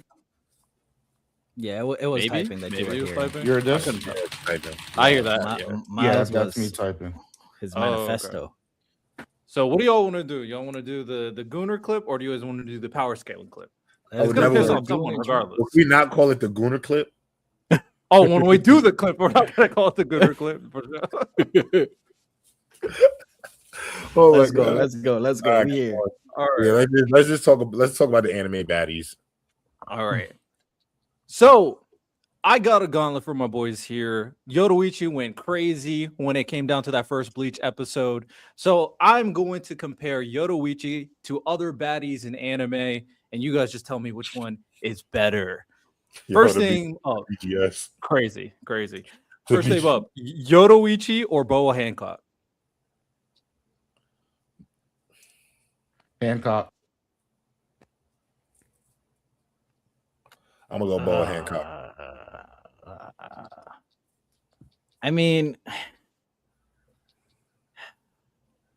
Yoruichi is a baddie, but I mean, Boa's gonna cook for me, bro. I'm going Boa too. All right, Boa. Yoruichi or Urza Scarlet? Yoruichi. Yoruichi. This is just baddies? Mhm. Oh, yeah. Yeah, I'm Yoruichi. only going baddies. I'm not going no powers. Yoruichi. Nothing. Yeah, I'm Yoruichi. Wait, we doing this the right way. Santo, you said Boa's gonna cook for you. Boa hates men. What are you talking about? She I can she change. likes one man. I'll take a page out of your book. I can change her. Yeah. I'll take the one from the chat. Yoruichi or Drolta from Castlevania. Yoruichi. Mm-hmm. Yeah, Black you're Queen. reaching. I can change. Yeah, I ain't gonna lie. I can change. Okay. Yoruichi or Marileona from Black Clover? Yoruichi. Yoruichi. Yoruichi, yeah. Okay. Yoruichi or Esdeath from I know where Lonnie's going. Go ahead and say it. He's Esdeath. going Esdeath. He couldn't even wait to say it. He's going Anime Esdeath. baddies? Oh, Esdeath. I'm going Yoruichi though. Yoruichi. Respectfully. All right, got two more. Yoruichi or Albedo from Overlord? Yoruichi. No ball knowledge. Albedo's a doof. Give me Yoruichi. I'll go Yoruichi. Oh, what's her name from Fire Force? You know, if it's Hibana, Yeah, Princess Yoruichi or Hibana from Fire Force? Mr. Telephone Man, there's something wrong with my line. Because when I see Princess Hibana, boy, ooh wee. I'm excited. My heart melts. It's a What do her mama look like? All right. Shout out, man. Actually, I'm gonna add one more for you, Boba. Yoruichi or the grandma from Dawn to Dawn? The grandma from Dawn to Dawn. Grandma from Dawn to Dawn. I'm not going to Listen, right? Granny. She's peaked, Granny. Shout out. W clip. I ain't gonna Hey, press y'all like that up? That should do numbers for sure. you. All right. She's peaked, All right. Ty, yes, you woke up just for that, bro. How's it going, man? Appreciate you. I'm chilling, man. All right. What's So up the there, bro? What up, champion? Hey, man. next on the list, we had a movie released on Paramount Plus. And Watch your eyes. This is what I came for. Yo, why did you just rise up like that, King? Like you was the the Undertaker. Scared me for real. This is the conversation I wanted to have, man. So That's a clip right there. Somebody turn that into a GIF. Please, somebody turn that into a joke. So we got the return of Aang, Katara, Sokka, Toph, and Zuko in Can the we wait? Who's watched it? Me, Santo, Miles. I never saw it. I know it got leaked, but I didn't see it. It's out now on streaming. It's on Paramount now. Oh, the Ty, movie you saw it? Mm-hmm. I haven't seen it. Ty, you saw the movie? I saw clips. I saw clips. All right. I got this, but The chat is I know. with me. I know a lot of people. A lot of people are gonna have their agendas and everything. So I think Santo, we could start with the clip and then go. However, Go for it. Go for it. all right. So this is honestly, it has to be between me, Miles, and Santos, since we're the only ones who watched it. Lonnie, you didn't see it? Absolutely. I was supposed to see it today, but Oh, you slacking. I got the website. If anybody doesn't want to go to the theater, I do got the website. Send me the link. Send me the link. All right. Y'all know me. Allegedly, I have the website. Allegedly. Allegedly, for sure. He's gonna send it to you on GTA. You know what? I'm gonna do a gauntlet. I'm So just gonna do a Miles, gauntlet. this show is trash. I don't think it's trash, but we're gonna get to it though. It's not trash though. I think that's heavy-handed. But Save it. we're gonna get to it. save it. Yeah. We're gonna get to it. I sent you the link, J-Rob. Bet. Y'all saw the Odyssey? All right. I'm seeing that on Sunday. I'm seeing that on Sunday. yeah, My brother saw it. Good film. Yes. Great film. I understand why I got 99 and 10 out of 10s. It's very well executed. Not Christopher Nolan's best film ever, though. It's not better than Interstellar. Not his best ever, for sure. All right. Avatar Aang's movie. The Avatar Aang movie is officially out on Paramount. Feel free to go watch it. We watched the movie, and now we're gonna compare it to these other animated movies and see which one is better. So, first name up: Avatar movie versus the Chainsaw Man Rize Arc movie.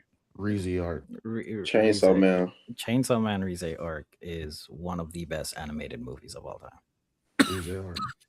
Okay, never seen it, so I'll believe you.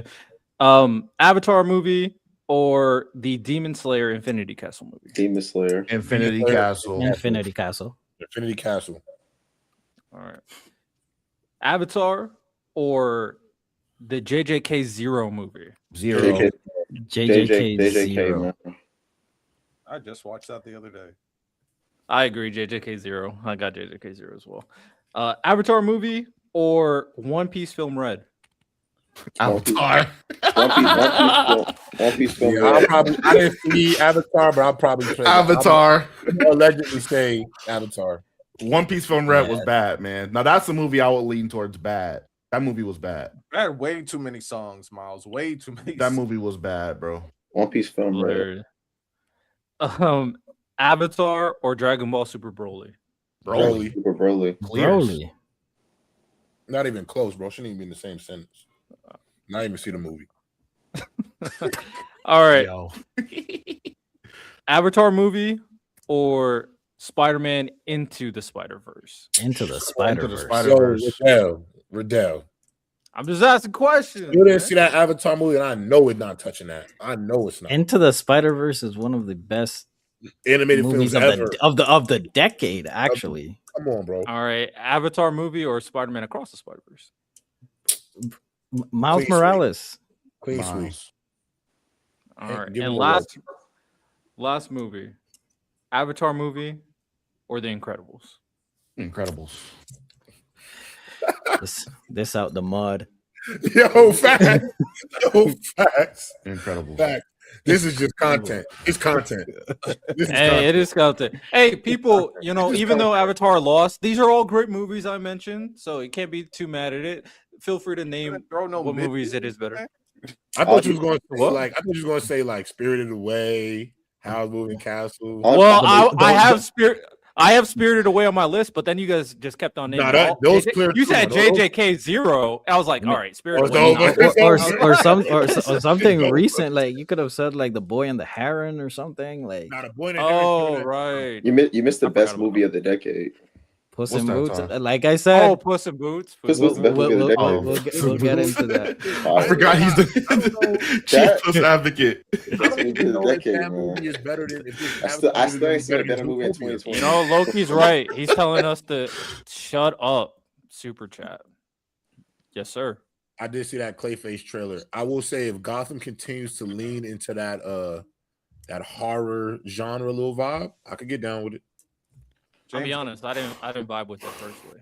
You didn't like it? Bro. I just thought- don't. It looked good, but when I think superhero, I'm like, it didn't feel like a superhero show. he's a villain. He's a villain though. I know he's a villain. I'm just using the term superhero for just the overall super. But don't you think like some of like for Gotham, like I don't know how much you've like read like any of Haven't like, watched. Have you ever read like The Longest Halloween? No. There's a lot of good like Batman comics, and Gotham is really dark, bro. It's like one of the darkest settings in fiction. And realistically, because you try to cater to this PG-13 audience, there's like things you can't show. But like if the writers of DC really said we're gonna make these movies R-rated and lean into like the darkness of Gotham, I think they will find themselves raking money, yo. Raking, bro. I'm with that, but to me, the movie scene, or is it a movie or show? It's a movie. The movie seemed more like a drama than like a like action movie that I want from my superhero movies. So It's a that's, But I will that's say- kind of like But I will say this, Riddell. They're leaning into, if you know like the Gotham villains, have you ever played Batman Arkham Knight? yeah. In Arkham Knight, you ever notice how Bruce talks very much about like his villains, but he don't talk about them as they're bad people. He talks about like how they came to be what they are. Like Captain Freeze, for example. Like I don't think you could do a great Captain Freeze film if you try to make it PG-13 because that story is dark. You know what I'm saying? Like if you did Scarecrow, can you really make Scarecrow PG-13 and it be as dark as what that really is? Like Gotham is, it's hell on earth in that city, yo. You know what I'm saying? J-Rob. So, talk to me, King. Was Penguin PG-13? No. No, It was R. It was R.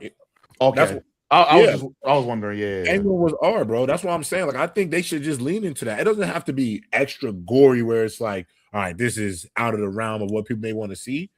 But I do think them leaning into Clayface in this manner, like, I kind of appreciate it. Like the reason why I like Twilight as this Batman in this last movie was like, I really like that they leaned into how much of a shithole Gotham is. I agree. I love that they leaned into the fact that this is young Batman and he's out there getting his ass beat. You feel me? I think they really leaned into the dark side of him being Batman and what it does to his city. And so I feel like with Clayface, by them integrating that into that universe, like I don't think Marvel could make nothing like that. And I think them leaning into that, they will have a niche in that superhero game that could really elevate them for real.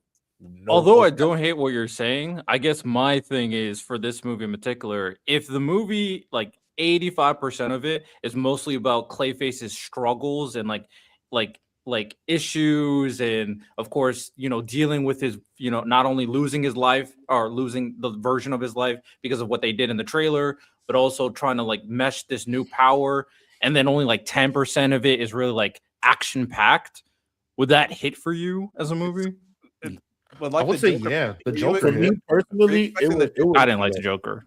So Well, I'm saying, were you personally, it would expecting hit for me action in because you're going from he's a Hollywood actor who's like the prettiest man in the world who gets absolutely insane. He was attacked, they destroy his face, and his desperation to go back to what his life was led him to becoming Clayface. And so I think that whole him becoming what he become, I think that's like worth watching. My bad, Lonnie. No, but I'm saying like it's not listed as an action movie. It's supposed to be a horror / thriller. It's supposed to be more horror than anything. So like with the Joker movies, were you expecting like action and fighting in the Joker movies? that's why I didn't really like the Joker movie. But I will watch the Clayface to see if I will like it because I love Like- horror films. Like, let me So- ask you this: like, if they did a film with Jason Todd, Red Mhm. Hood, Oh, you're If hitting they me where it would- hurts. if they did the story of Red Hood, a PG-13 version of how Jason Todd dies, that scene with the Joker, he's beating him with the crowbar and all that, impossible. It would not hit the same. But if you did that in an R-rated film where you see the blood and you see his face brutalized, and then you see him come back as the Red Hood and put a bullet through somebody's face, that's gonna hit to the public, bro. I'm telling you, like they have this Gotham niche. I'm telling you, they on gold. They gotta stay tapped into it. Like if they continue this horror with the Gotham villains, Penguin, like come on, bro. Two-Face, oh my god, it would be electric, bro. Absolutely electric. They just gotta really lean into it, like because you could even do like, bro. They introduced Damian Wayne, bro. Damian Wayne is a kid that got bodies, bro. You know, I'm with it, bro. I'm with it. I think they leaning into something, and I'm for it. Between Penguin, the Batman, and this Clayface trailer, I'm kind of for it, man. I think they on to something. I'll give it a shot. Yeah, James Gunn's definitely trying to avoid that Marvel box, because Marvel put themselves in the box where it's like they can really only do certain types of movies. With what James Gunn is doing, like he's going into different genres. I think he said he wanted to do a musical with some people too, like maybe a Santa and some, like things like that. Like if they're going like all different genres and stuff like that, it creates a broader, more in-depth universe compared to the MCU. Real spill. I'm so good off the musicals, bro. Like you got it. We saw Joker Part 2. We were not, but hey, and James Gunn we trust though. I wouldn't call it good, but I liked it. I like the movie. They're making comedies too. Like they're gonna be doing everything. well, we'll see what they do. But back to what we were talking about, the Aang Avatar movie. We got our cast. They're a little grown up, you know. We got what's his name, Taga, as the main antagonist, you know. How we feeling about that movie? Because I've seen some mixed reviews all over the place. Riddell, I'm assuming you got positives to say. You want to go first? My positives are few. I'll start with positives. I gave the movie a solid 8 out of 10. I enjoyed it. I probably, some of the gripes that Miles is going to have, I probably will have the same gripes. But overall, the production, the animation was fantastic. It was so well animated. The designs of the characters was really good. And although I have some issues with how Aang is portrayed in the movie, I do think his story of closing the loop regarding what happened with the Airbenders was good. I do think that was a good narrative to tell. Now, barring some of the things the other characters did, I'll let that for the other guys, and I'll chime in where I agree and disagree. But overall, I enjoyed my experience watching the movie. Riddell was short and sweet, man. I give it a 5. I think it was cool. My main two things I feel like the movie suffered with, I feel like one, they didn't go all into this being like a sequel for Avatar, prequel for Korra. They tried to make it accessible, which I think harmed it. And then my second thing is because of Korra's existence, I feel like the plot line they decided to go down was bad. To expound on that, I think the movie's a pointless watch. And the reason why I think it's a pointless watch is because I watched Korra, and I already have a pre-understanding that all of the plot that's happening in this movie doesn't matter. It's not going to happen. I obviously know Toga's going to be defeated because he would exist in Korra had he not been defeated. I know the Airbenders are not going to come back because I know they come back later in Korra. I think Sonam, and I'm not going to lie, a lot of the characters that were introduced were pointless. I'm not sure why Team Avatar was in the movie. Zuko didn't do anything. Toph neutered her character, had her basically just be a fanboy and gush over Toga the entire time. They neutered Sokka's entire progression as a character. Him kind of going through what he went through with the swordsman from the White Lotus at the end of Avatar, him doing all of that growth, him developing as a tactician, him developing as a strategist, him developing as a warrior. Seeing him in this light and he's still doing the same shit he was doing when we met him at the beginning of Avatar, which is lying to a bunch of kids, fucking around, was very sad to see. And then Korra was reduced to a girlfriend character. Korra was just a girlfriend in this movie. Katara or Korra? Oh, Katara? Katara. Katara. Waterbenders kind of look alike. Both start with a K. Katara was reduced to just Aang's girlfriend. I feel like in the original Avatar, yes, Katara was a motivator for Aang. She was there to kind of motivate him, uplift him, keep him focused. But I think she also had nuances and struggles of her own that I felt were very important. This kind of just felt like she was just standing around. Aang, you're the one that's going to unify everyone. Aang, you're the one that's going to unify everyone. You're the Avatar. You have a duty. She felt like a broken record. To kind of appeal to Riddell, she kind of sounded like how Jon sounded at the end of Game of Thrones. Very much a shell of herself. All of that put together, I think it was a spectacle to look at. I think it looked fantastic. I think some of the kind of callbacks to the original Avatar movie were great. And I do think they did a good job of kind of containing their continuity and not doing too much. But I think the story was bad. I think their portrayal of Aang was pretty bad. I feel like he hadn't grown since we saw him, fight Ozai. His Avatar state was getting washed.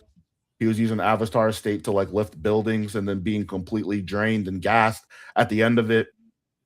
Aang wasn't using all of the bending like an Avatar, kind of would. He was predominantly just using air for the majority of the movie. He did like some fire jets, but he never utilized fire bending. I don't think he used water even one time. I'm not going to lie. And then he used earth, very far and few. I just think this is a shell of Avatar, honestly. It felt how people feel about Korra is how I felt about this movie. I can tell it's the same motherfuckers in that studio cooking up. So yeah. I don't think the movie was that great. I don't think Toga was that great. Very predictable villain. You knew he was the villain for the moment you saw him. His heel turn was very forced and rushed. And I think the movie itself was paced very poorly. I think they either needed to go the distance and make it 2 hours or maybe longer, or just make it shorter and cut a lot of that slop out. But yeah, I'm not really moved by the movie. I don't think it was that fantastic. I don't even feel like watching it now. Yeah. I'll say this. So I gave the movie a 7. I think that a critical view, I'm with Miles. Everything that Miles said, I will agree with. Portrayal of Aang, characters, the growth that we saw from the original series to what we saw here, it almost like they took a step back. Like using hindsight, we knew that the ending of this movie, like there's no stakes because nothing mattered critically. Now, if you just want to put on a movie that looks great, that you don't really have to follow and like deep dive into, I think it's an okay movie. It's entertaining. And that's why I said my first point, Santo. I do think it was catered to a wider audience because even the comedy style, I felt like was very designed for theaters. When that stupid monkey pig boar thing appeared in the spirit world, that felt very movie made. Avatar Shion, when he was just talking about feet the whole time, very much movie comedy for sure. Yeah, I'll say that it's literally a movie that it's a pretty movie, great fights. If you don't deep dive into it, I think you can enjoy the movie. Critically, if you really break down, some pacing was fast in certain parts. Some dialogue was completely just meh, like really unnecessary. Like we saw certain characters like Zuko. I mean, he was a waste of space. He was just there. He was a waste of space. Like, but Ben, say what? Did he at least pull out some lightning? No, he didn't lightning bend. No. We did see them fight, but nothing crazy. He barely firebended for real. He in the first big engagement, he gets his ass handed to him, and then in the second engagement, I'm glad Gabe just brought it up because that's where I was going. They literally put the Denied into the movie just so that they can job against Team Avatar while Aang was fighting Toga. Mm-hmm. I agree. Those were all pointless characters. They had weak. They were literally jobbers. They had weak conviction and resolve. They were non-benders, and it's like the Equalists to me were bad in Korra. How do you make a non-bender faction worse than the Equalists? The Denied sucked. They were a bad evil faction. At the very least, you could argue the very singular character that actually mattered provided a lot for Aang's story to move past the airbenders and expand the culture of what air nomads are.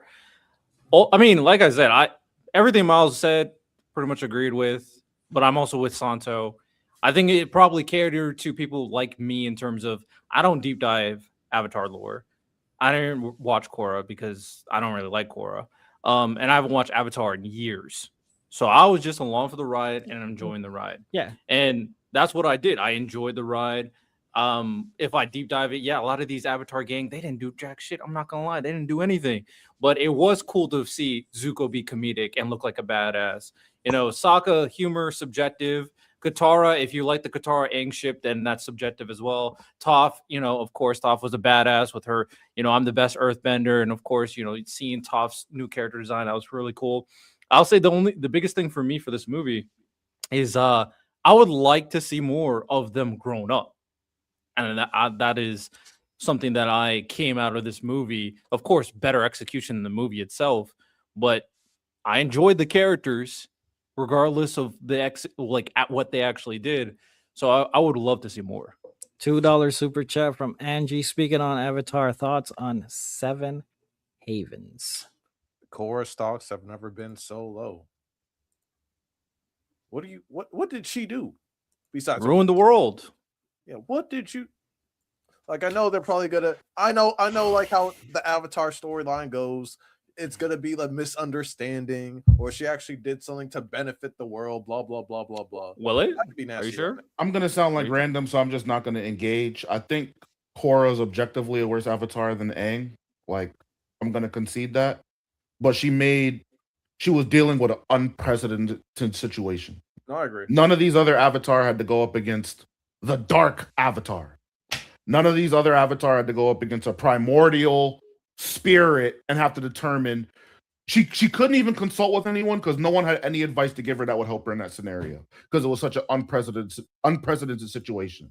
So I'm not going to go like the full defense for her, but I think she did the best with what she was kind of given. She did the best she could. Now, can we argue is the best good enough? No, right? But it is what it is. She did what she could. Ty, you disagree? Oh, well, Ty hates Korra, so. No, that's it has nothing to do with hate. One, I about to say Avatar movie. I didn't go see it because I don't trust them anymore as writers. And big part is that. No, I don't. I read some of the comics. Everything post Avatar is just not. The comics suck. Yeah, the quality is just not. And big part of it is.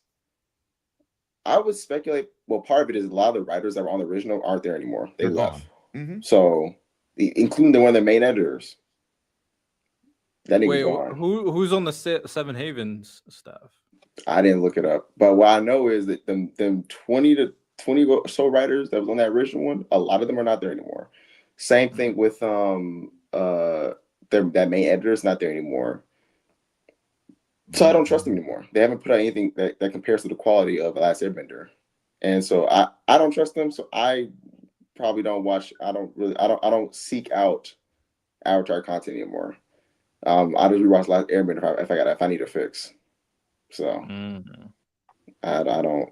And then also with the core thing, like the thing about it is, and I think that this is where this is all trolling aside. I think this is where a lot of core fans get it mixed up. It's not the fact that she made mistakes; it's the fact that people don't root for her despite her mistakes. So even the Dark Avatar example, the reason why people don't care is because of how she acted towards her dad and her uncle in that arc that caused the situation. And it wasn't warranted given the context. and that's why people have no sympathy for her. What, Like- just her siding with her uncle? Yeah, and the biggest beef was like, I didn't know I was from here. I'm like, so? Like that made her turn on her dad for a person she doesn't know. Like, does the response is the situation warrant the response? No, and that's usually the problem with Korra. Is a lot of times the thing she does, the cause of it doesn't leave much to be desired. So then when she does these things, people don't root for her. Like I think, for example, I made this video a while ago. I was like, a character simply doing wrong is not the problem. Is do people care despite that? Like Zuko did plenty of wrong, but we see the context behind why he did it, and it makes people care. And I think that's the problem that people get locked up into, is that can people root for a character or like a character despite the mistakes they make, given that the reasons are for a reason that people care about? And usually, core the answer is no. So I don't know if I agree, but I hear you. Valid. As for Seven Havens, I'm gonna watch it. I'm gonna give it a shot because obviously I haven't watched Avatar stuff in a minute. The animation style will be subjective for sure in terms of whether or not you like it. I don't mind it. I think it's cool.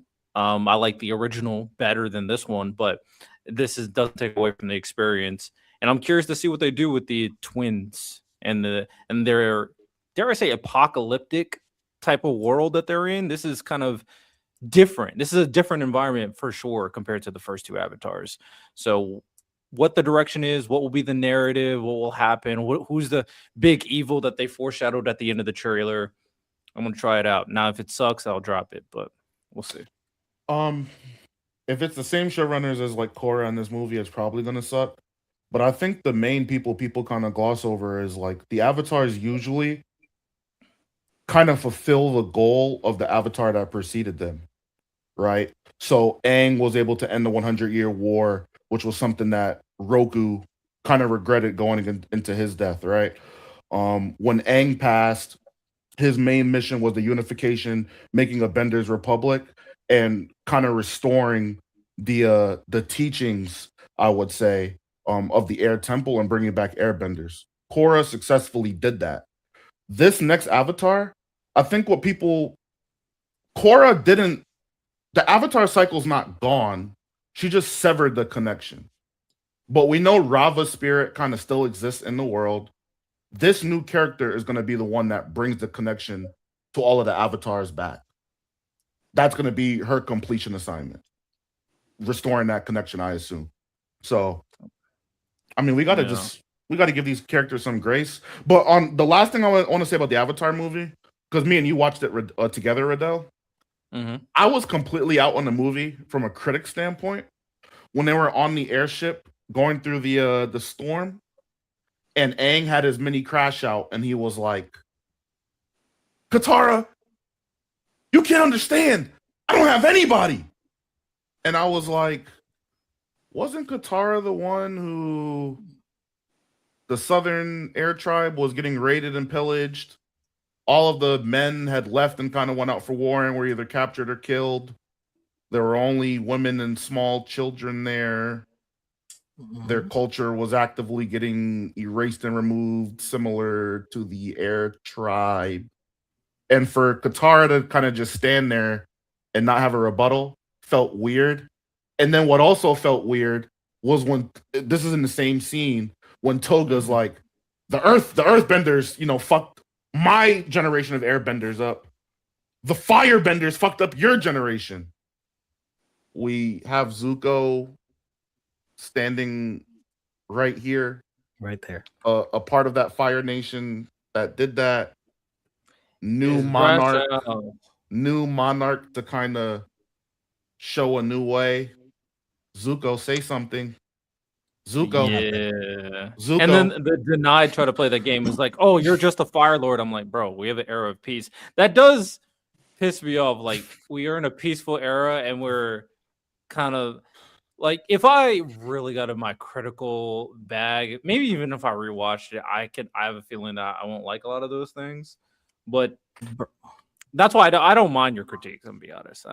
Bro, when Toph was literally fangirling over, and it says, "Somebody tell me, is he handsome?" And Zuko was the one that says, "Yes, he's handsome. It's all about bone structure." I'm like, I'm good, bro. I fucked with that. I I'm laughed. I thought so that was hilarious. See, I just enjoy these characters, man. I just want to see more of what these characters can do on screen. and I Riddell, think, and that's that. I think that's the purpose of the movie, the nostalgia factor. and that's where I would say, like, I agree with you, Riddell, but I differ. Just seeing them isn't enough for me. Like, I would have liked for them to have an active role in the story if we're gonna have them there. I would have been better off just not seeing them. I saw them to get folded and be comedic relief and fight jobbers. That's not doing my main cast any glory, man. Bro, we saw the development of these characters, and the denied get powers 30 minutes ago. And you mean to tell me Toph is getting washed? Yeah, it didn't the make great no sense. the greatest earthbender doing metal bending and everything getting washed, struggling with scrubs. And these niggas she kind of no diff, and then she no dipped all of them, and then someone threw her in the air. I thought that was bullshit, but like that was the only time she struggled. And then they were cornered, and then they had to wait for I thought that was bullshit. Like they had to wait for Sokka's bicycle machine, and that saved the day. I was like, what? It just wasn't believable because those guys aren't Zahir, right? When Zahir had first learned bending, like he came out the gate strong as hell.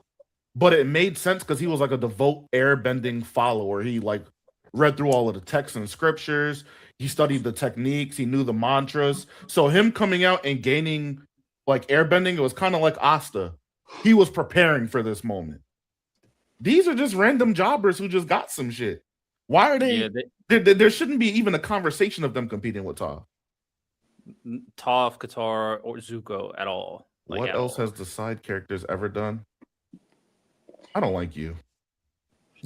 You haven't said a good take this entire night. You can't spit games. We're talking like, bro, you watched The Last Airbender, bro. Zuko, Katara, and Sokka did a whole lot in The Last Airbender for that to even be a question. What have they ever done?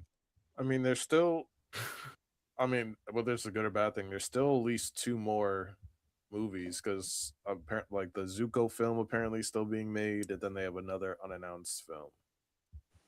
So I will watch it. I won't rush to watch them like we did this. I'm not gonna lie.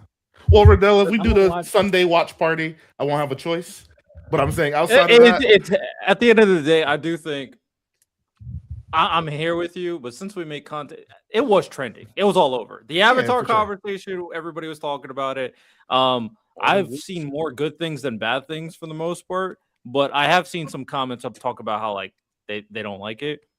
So good luck, man. Avatar community's coming back, and hey, even if regardless of quality, if they keep on building this like franchise, how big can Avatar get?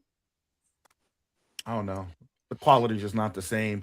I think if you're replacing your core audience with some new niggas just for the sake of replacing, like just having the numbers, I guess it'll be okay.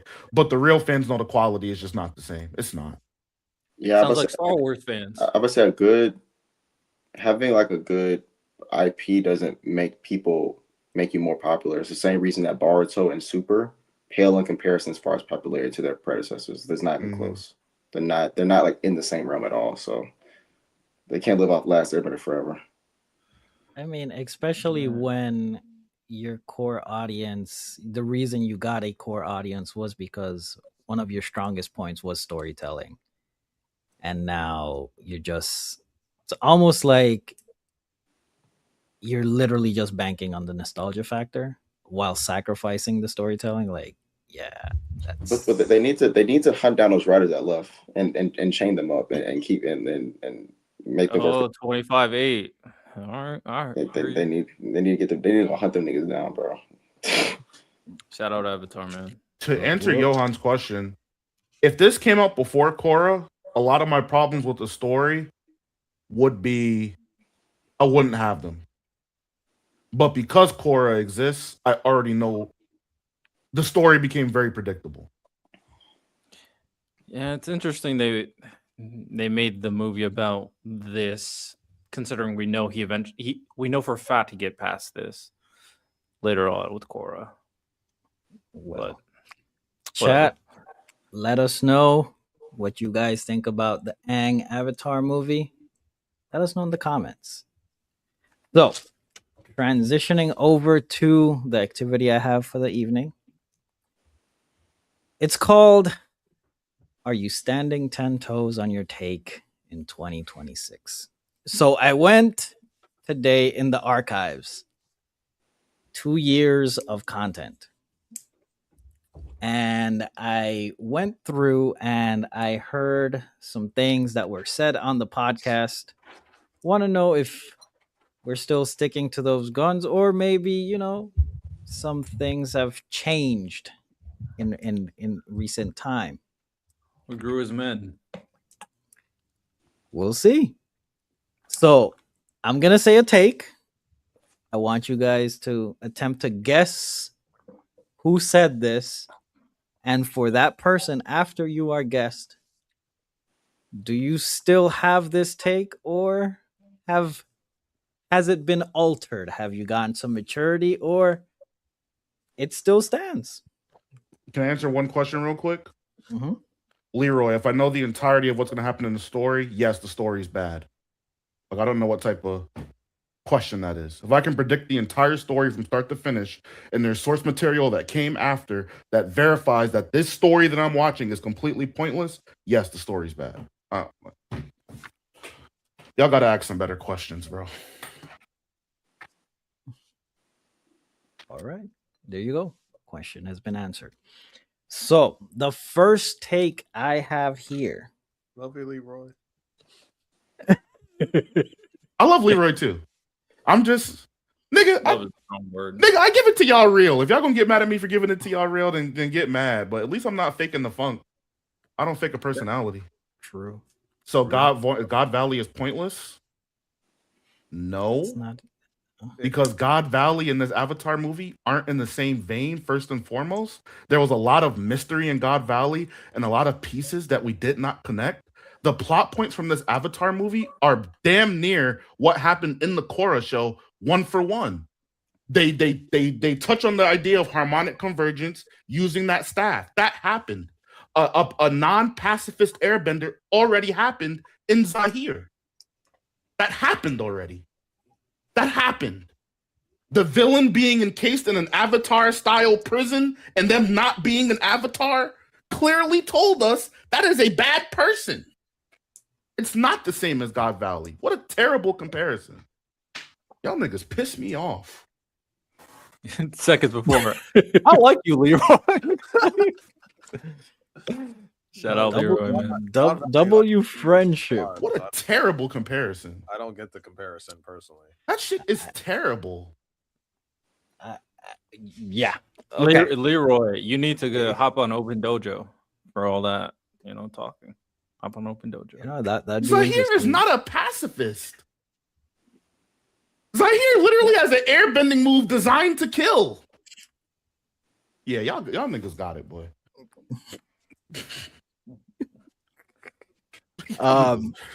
Let's get to the activity, Santa. Yeah. Transition. So who said this? Dio is a better villain than Kira from Death Note. Is that Lonnie? Is that Lonnie? Yeah, it is. Lonnie has a bad poker face. Is that Lonnie? It sounds familiar, so I'm like, wait, did I say that? That was Lonnie. That was 2 years ago. Do you still stand on it? Are you sure it was that, or was it? Because I remember there's few things I've took back in terms of things I've said, and one thing I give to Lonnie is I was like, you know what, I don't think Kira from JoJo's is better than Dio. So are you sure it's not that, but reverse? Yeah, it's Kira from. Oh no! It's reverse. My fault. Riddell said this. Yeah, this was red hair Lonnie, and they were going back and forth versus who's a better villain. And Riddell said that Dio is a better villain than Kira. Yeah, that's one of the few takes I'm like, I I was kind of yapping. So nah, I think I already took that back before. So Oh, that was I- Liddell I- that said that? I said Kira was better than Dio, but then Lonnie made a compelling case. Yeah, I don't believe that. I think Dio's better than Kira. There's things that I like about Kira more than Dio, but character structure, I'll give it to Dio. Okay. All right. W growth. Next one. Rurouni Kenshin did not go against Satan, so Samurai Jack is a better swordsman. Rurouni Kenshin did not go against Satan, so Is Samurai Jack. that probably me? That's random. That sounds like Ty. Ty? Oh, is it Ty? I That know was Ty and Mr. Random Ty were on the Davis same himself. side with the. I wasn't there for this episode, so I have no idea. But I said, I'm guessing I don't remember. Did I say exactly? Was I comparing their opponents? We were so your previous statement was the Rurouni Kenshin Cinderella story is over. We are going with Samurai Jack. And then the statement was Samurai Jack went against Satan, so he's a better swordsman. W. Yeah. Yeah. You standing by that, Ty? I'll stand on it. Yeah. Nigga, so yeah. Jesus. W vanquishing of Satan, man. Honestly, cooked, man. All right. Still standing on it. All right. Next take. Deku and Bakugo are not better rivals than Yuno and Asta. Is that Riddell? That's bro? Riddell or Random. That has to be Riddell. No, that's Riddell. That is Mr. Riddell up there. Yeah, but right after that, again, right after that, So you're I not said, standing on it? So you're not standing on it? well, He gonna yeah, walk let me back every finish. tape. just say you're not standing on it. No, it's all right. We're being nasty. I literally say, Ain't it the game? okay, so we're just gonna filibuster and not let me talk. Is that the game? Is that the game? Is not let me talk? It's literally the game. So- Just say You no. can't- you can't spit Oh, I games. can't talk. I can't You're not talk. I standing can't on it, talk. man. Come on. Just So- fucking stand on it. No. I literally caveated in that conversation. Ty, shut up. I literally caveated in that conversation. It depends on the finished writing of Yuno, and I said He that did say that. in He that did say that. conversation. He did say that. And the execution at the end was bad. So no, obviously, I don't think so.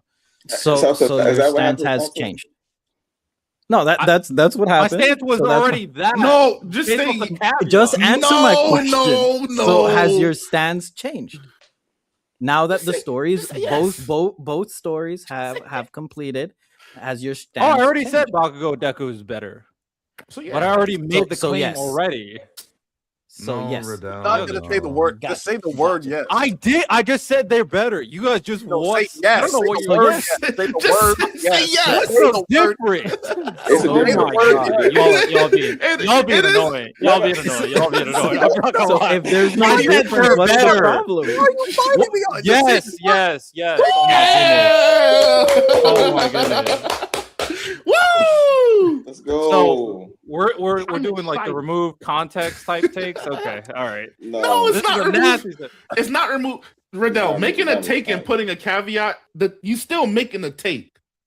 Yeah, you but still, the take was a projection based right. off something down the line. So your And stance that changed. down the line, And then no, yeah, the stance was the same. It was a projection, and then the projection happened. Now I can solidify the take. It that's did the- not execute the ending. I So, think yeah. A and B are better than C and D, but I need the story to finish before I can validate that A and B are better. You already think A and B are better. Yeah. The stance is No, now it changed said- because it finished. Sansa, pull the tape, bro. I said it depended on. Pull the tape, bro. I'm finish. tired of this. So I didn't. It wasn't a There was a a certain conclusive point where you thought statement. where you thought that Asta and Yuno were better than Deku and Asta. I said they had the potential depending on the ending. Hey man, we'll pull the tape. We The got the ending yes. failed. We good, man. We got what we came for, man. All right. So next, man. Okay. Bakugo is the greatest rival in anime. That sounds like J-Rob. Gerald or Ty. Yeah, I would say me what's the name? I wish he was here. That was J Rob. On the money. You know he's staying on that. That's not. And so It's not a terrible. It's not horrible. And then since J Rub's not here, I'll just say the other one that I did have from him. Because of the Rocks arc, Mihawk and Roger are now on Fraud Watch. What? Mihawk getting thrown in is crazy. But you know what? I like that agenda. I stand by that take. It's crazy that you said that, because in the video itself, you were like, not Roger. We haven't seen anything. We're saving that for the Shanks backstory and all that stuff. But when he said Mihawk, you're like, W take. I stand by that take. Facts. That's great. All Mihawk hate is welcome. Please. That nigga be painting his swords black. Okay. All right. So next take. Sun Jin Woo got more aura than Gojo. That's random. Lonnie? That's random. Oh. Probably random, yeah. Okay. That is from Miles Left. I said what? What did I say? I want to say me. Wait, but you know what? You know what? I'm gonna stand on that take simply because of the what year was this? This was a year ago. Damn, a year ago? I do hate Gojo. This is because so the context was we were talking about Sun Jin Woo versus Gojo in terms of aura. And you said, I gotta give it to Sun Jin Woo because seeing you get cut in half from your op, I gotta tax you on that a little bit. Yeah, it was hate motivated. Yeah, for sure. I'm gonna stand on it. I agree. I'm gonna stand on my take. I agree. I don't like Gojo, so it was Gojo hate. Nasty work. Disgusting. But I respect the agenda. He stands on it. I don't like Gojo. I got on this show with y'all because of my hate for Gojo. Never forget. I don't like Gojo. I don't. So my That's man true. Ty just accused me. Like, these fuck I do. That sounded like it's not like a thing online. I'm sorry. I mean, you and Random are the only ones who are really defensible. Hey, Leroy. That's how I assumed. I don't know. Hey, Leroy, tapping on Fridays. I've already pivoted off Luffy. You see, you behind on the lore, man. I already know Luffy's a fraud. That's why I'm Team Loki now. I found me a new best friend. Old best friend didn't do right. Got me a new best friend. For sure. Jump ship. Lock into the One Piece streams. The One Piece streams All do right, be cooking though. We be having fun. Check those out. This is one that I laughed when I saw it. Kishimoto fell off. That sounds like something I would say. Sounds like I would say. Me, you, or J Rob. I might have said that too. I'm not gonna lie. Did I say that joking about Boruto? It had to be something with Boruto. Did I say that when we That might be that actually might be Ty. Hold on. Kishimoto. No. I'll be honest. What could Ty have saw that? That's all he had to say. Was that about Boruto? So this conversation happened when Code fell off. Oh yeah, Code sucked. And this was Lonnie. Oh. Yeah, that's what I thought. And he said, "You know what, Kishimoto, you fell off." I mean, when you see a nigga getting stepped on in real time, I ain't gonna lie to you, bro. We can't punish Kishimoto for Ikimoto sins. Nah, that was pretty bad. Code was awful. No. So based on how Boruto is going now, Lonnie, do you still stand on this? So I'm just gonna assume that like he hit his head or something. He had a concussion. No caveat. No sauce. Do you stand on this? Baruto's cooking right now. I gotta take it back. But that Code shit was awful. It was. Oh, we're not gonna do the yes thing that you guys were annoying me about. Oh yeah. You know what I'm saying? Oh, yes. Yes. I hate you guys. Hey, now Coda's moving behind the scenes, kidnapping motherfuckers, man. That's what he's been reduced to, a kidnapper. Yeah, Code is a peak. Nigga went from a big bad to a low scale kidnapper. This shit is crazy. Guys, see Kishimoto fell off Code. He fell off Code. Code is down bad right now. But hey, Kishimoto is cooking with Amato, bro. Kishimoto, Code was supposed to be the biggest threat, and now you have him doing petty crimes. He lied. Some shit that Batman would break his arm over. He lied. Yo, this nigga's he's a hooligan. That nigga Code is crazy, boy. Nigga said, "Fuck it, can't be a ninja. I'm gonna be a felon." This nigga got it. This nigga sad. Shout Yeah. out, shout out, Koma. Next take. Pokemon is the most influential fantasy anime of all time. Influential. That's that I mean, me or Miles? random. That's me or Miles? random. Yeah, I'm about to say. That is miles left. I stand by that. I stand by that. We were Just in the terms fantasy, unless we're, which I guess to an extent, I guess One Piece and those kind of stories are fantasy. I do think Pokemon got crazy motion though. I think Pokemon got crazy motion yeah, Pokemon's still even more influential than One Piece right now. So it's for the just- fantasy title, yeah, for sure. Yeah. I'll do an easy one next. Johan can manipulate Frieza.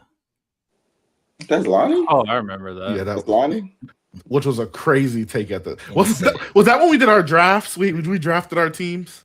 What was that was a no, this was an actual tier list of best manipulators. I'm trying to, yo. And Lonnie said that he could manipulate Frieza into telling him where Goku is. Yo, that's And our response was death beam to the face. yeah, I was like, what? Shout out, Lonnie, Johan. do you still think that Johan can manipulate Frieza? Yes, I still Jesus. think Yo, Johan. this nigga is crazy, dog. Zero growth. 2026, zero growth. Yeah, I stand by that. Johan can manipulate anybody. Not anybody, but he can manipulate Frieza. Not anybody but Frieza. I I- guess.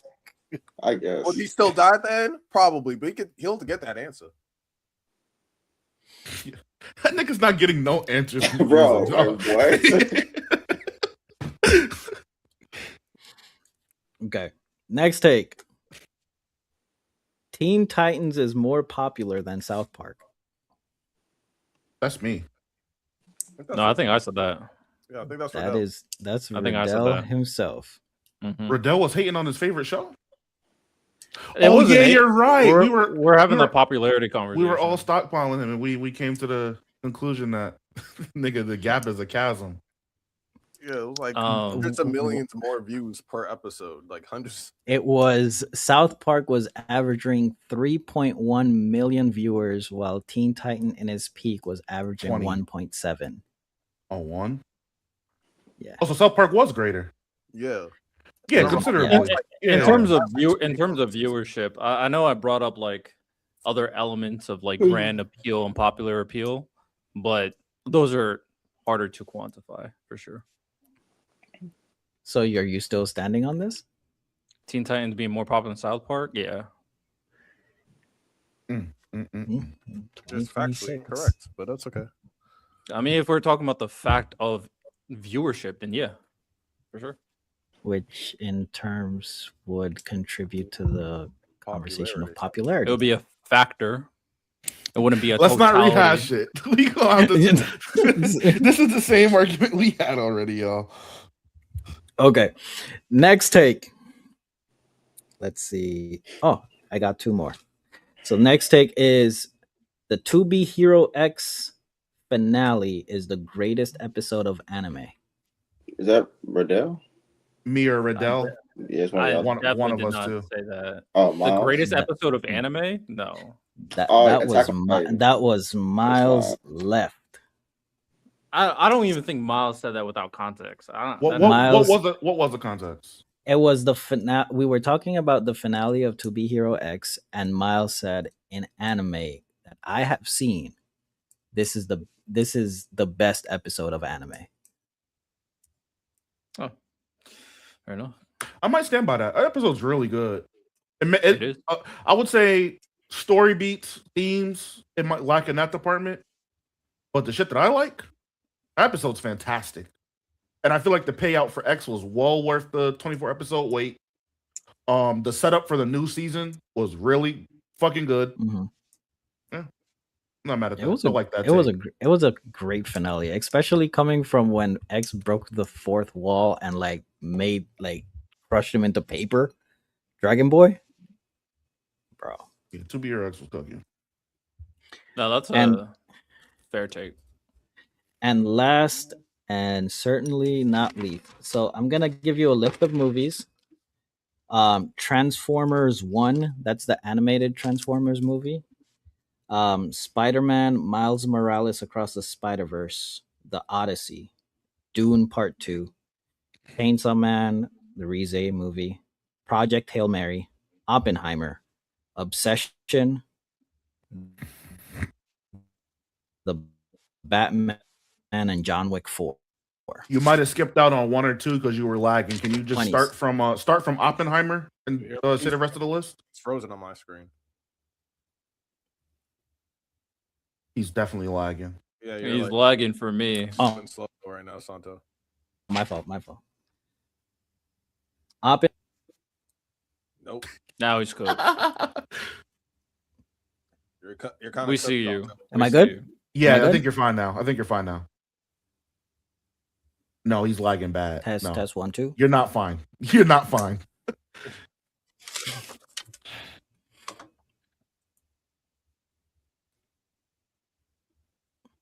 Am I good? Huh?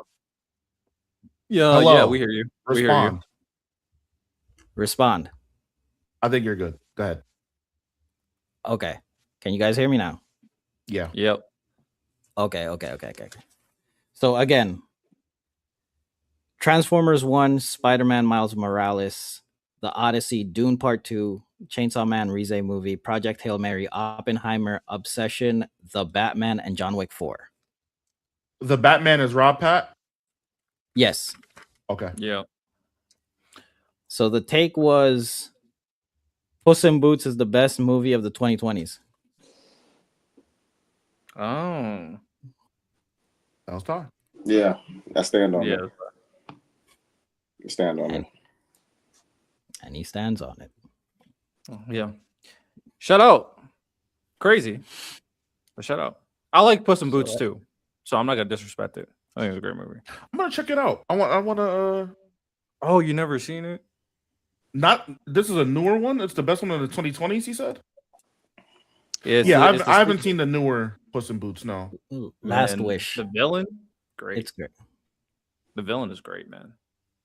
Love it. So Won't say those are some interesting takes in the 2 years of content that we've been doing this. Let us know what you guys think. If we have an even more horrible take, let us know.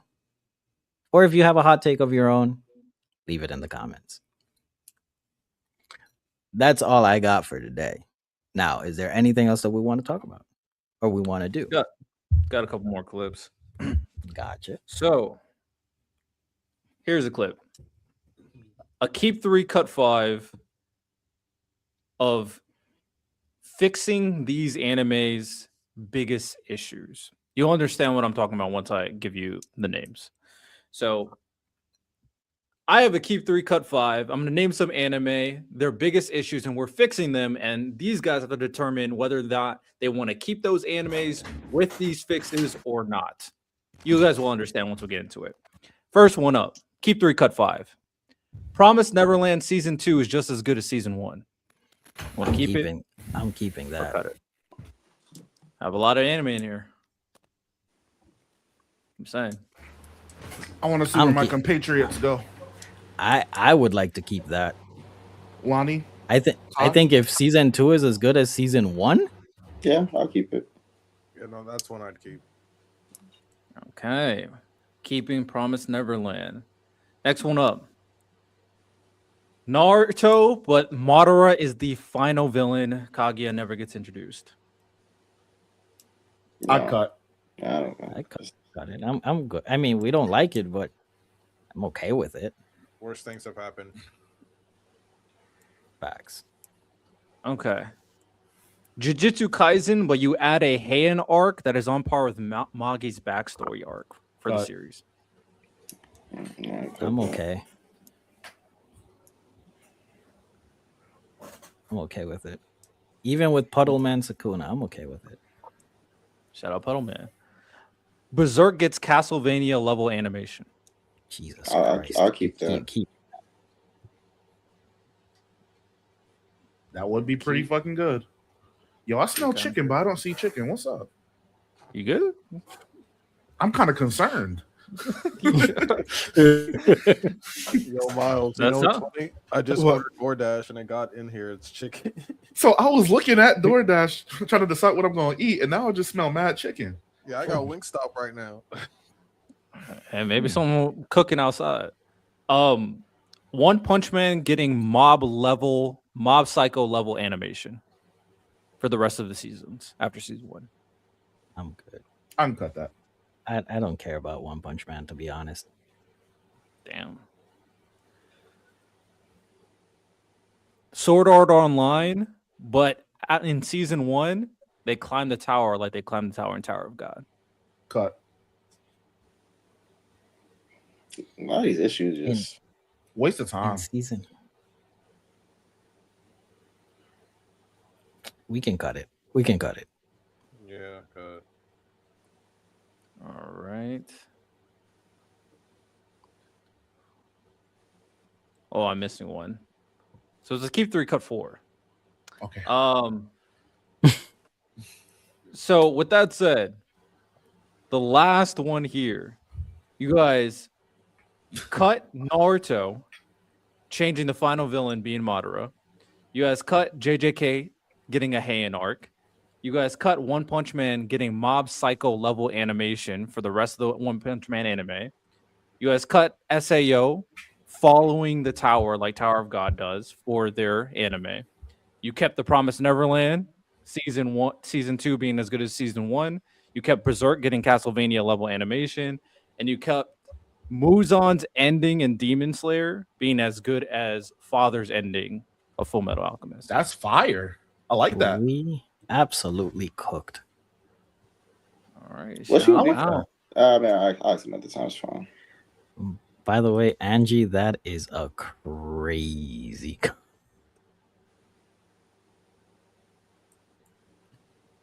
All right, and then one more clip for you guys. Blind ranking movie directors based off their top 5 movies. All right. Okay. Y'all ready? Yes, sir. Mm-hmm. So we are going to blind rank movie directors based off their top 5 movies. I believe I have 7 names here. 1, 2, 3, 4, 5, 6, 7. So 7 names. So you guys rank them from 7. All right. First name up. This is only appropriate. We got Pulp Fiction, Django Unchained, Inglourious Bastards, Reservoir Dogs, Kill Bill, Quentin Tarantino. Where does he go? One. This is a blind ranking. A blind ranking. I will put top 3. I don't know if I'm confident with 1. Bro, give me Tarantino at 1. 2. I'll say 2 off of Wiggle Your Big Toe. I'm almost fired, man.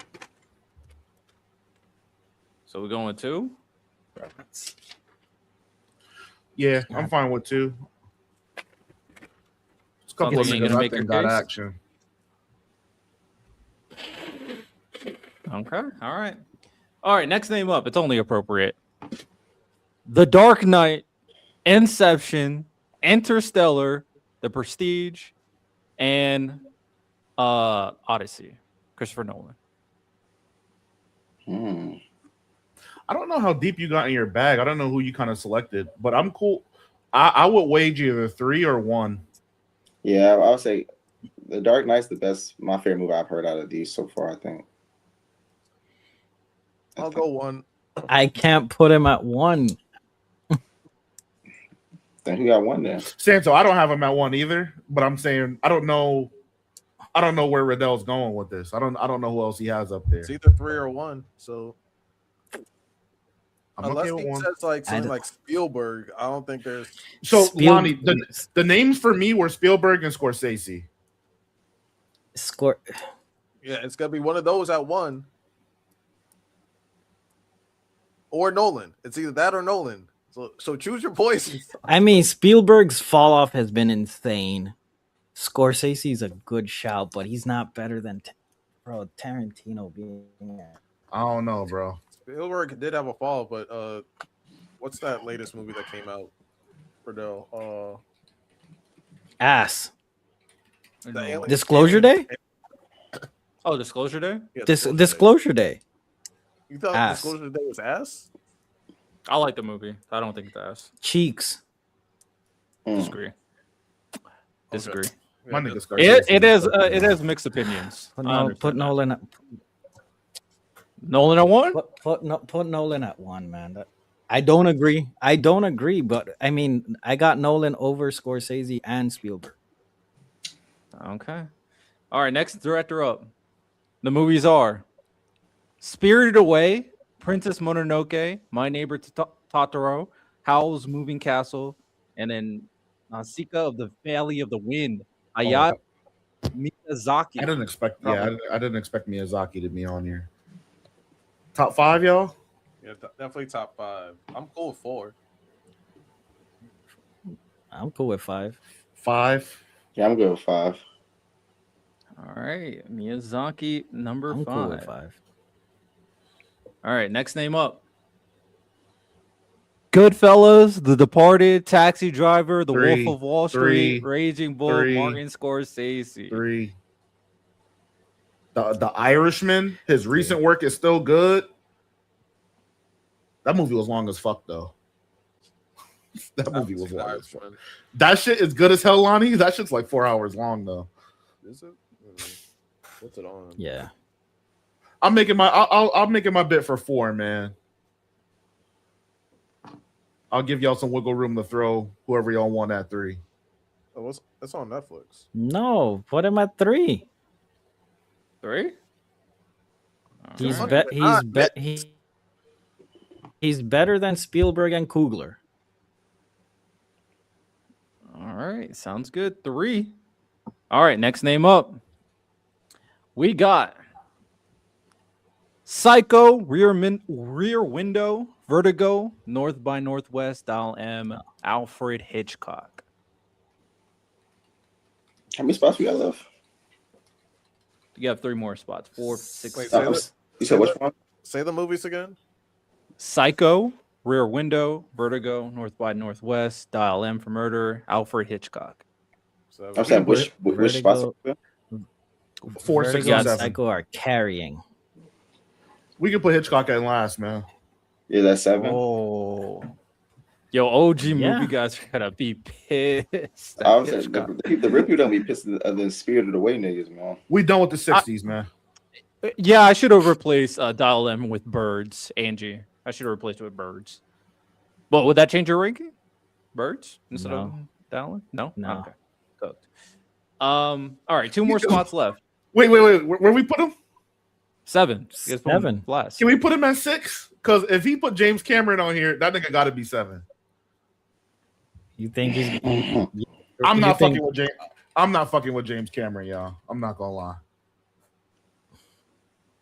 Hitchcock the worst You know what? director? I'm gonna listen to. I Psycho's iconic, man. Yeah, but Well, Sensei, how do you feel about James Cameron? Yeah, That's what I'm saying, bro. yeah, but then you look at these movies, like, yeah, Psycho's great, Vertigo is great, Birds is cool. Other than that, Hitchcock, Okay. I mean, sure. You know what? Let's do it. Let's 6. He's at 6. 6 for safety. All right. Damn. A horror innovator. We There's done a with the different 50s, word, but man. I didn't know what it's called. We done with the 50s. Okay. All right, next one up. The Shining, 2001: A Space Odyssey, Clockwork Orange, Doctor Strangelove, Full Metal Jacket, Stanley Kubrick. You got 4 and 7 left. 7. Yeah, I'm not moved. 7. Oh, We gonna put James Cameron at 4. Holy shit! What that nigga on JoJo said, holy shit! We could justify it. We could justify James Cameron at 4. Yo, so diehard movie enthusiasts, they're gonna see this list. So like, yo, these guys don't like movies. They don't fuck with new age punks.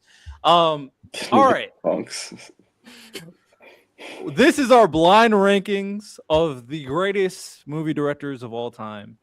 For number 7, we got Stanley Kubrick. Number 6, we got Alfred Hitchcock. Number 5, we got Hayao Miyazaki. Number 4, we have Steven Spielberg. Oh, nice. 3, Martin Scorsese. 2, Quentin Tarantino. And the best director of all time, Christopher Nolan. I'm not angry at it. It's a good, it's a decent list. It's a decent list. Switch 1 and 2 and we're good. Nolan the GOAT. No, I think 1 and 2 are fine. No. I was thinking about trolling by putting like Michael Bay, but you know, I want to just pick. As long as we all know Michael Bay would be 7. W pyrotechnics though. Tell the Transformer name. Yes. I agree Again, with Roy. I'm taking Cameron over Bay. Since Ty and Miles weren't here, again, I'm gonna give you a list of movies and tell me which has the stronger list. Okay. Reservoir Dogs, Pulp Okay. Fiction, Okay. Jackie Brown, Kill Bill 1 and 2, Fantastic. Death Proof, Inglorious Bastards, Amazing. Django Unchained, I fuck with Django. A little overrated. The Hateful Eight, That movie's fire.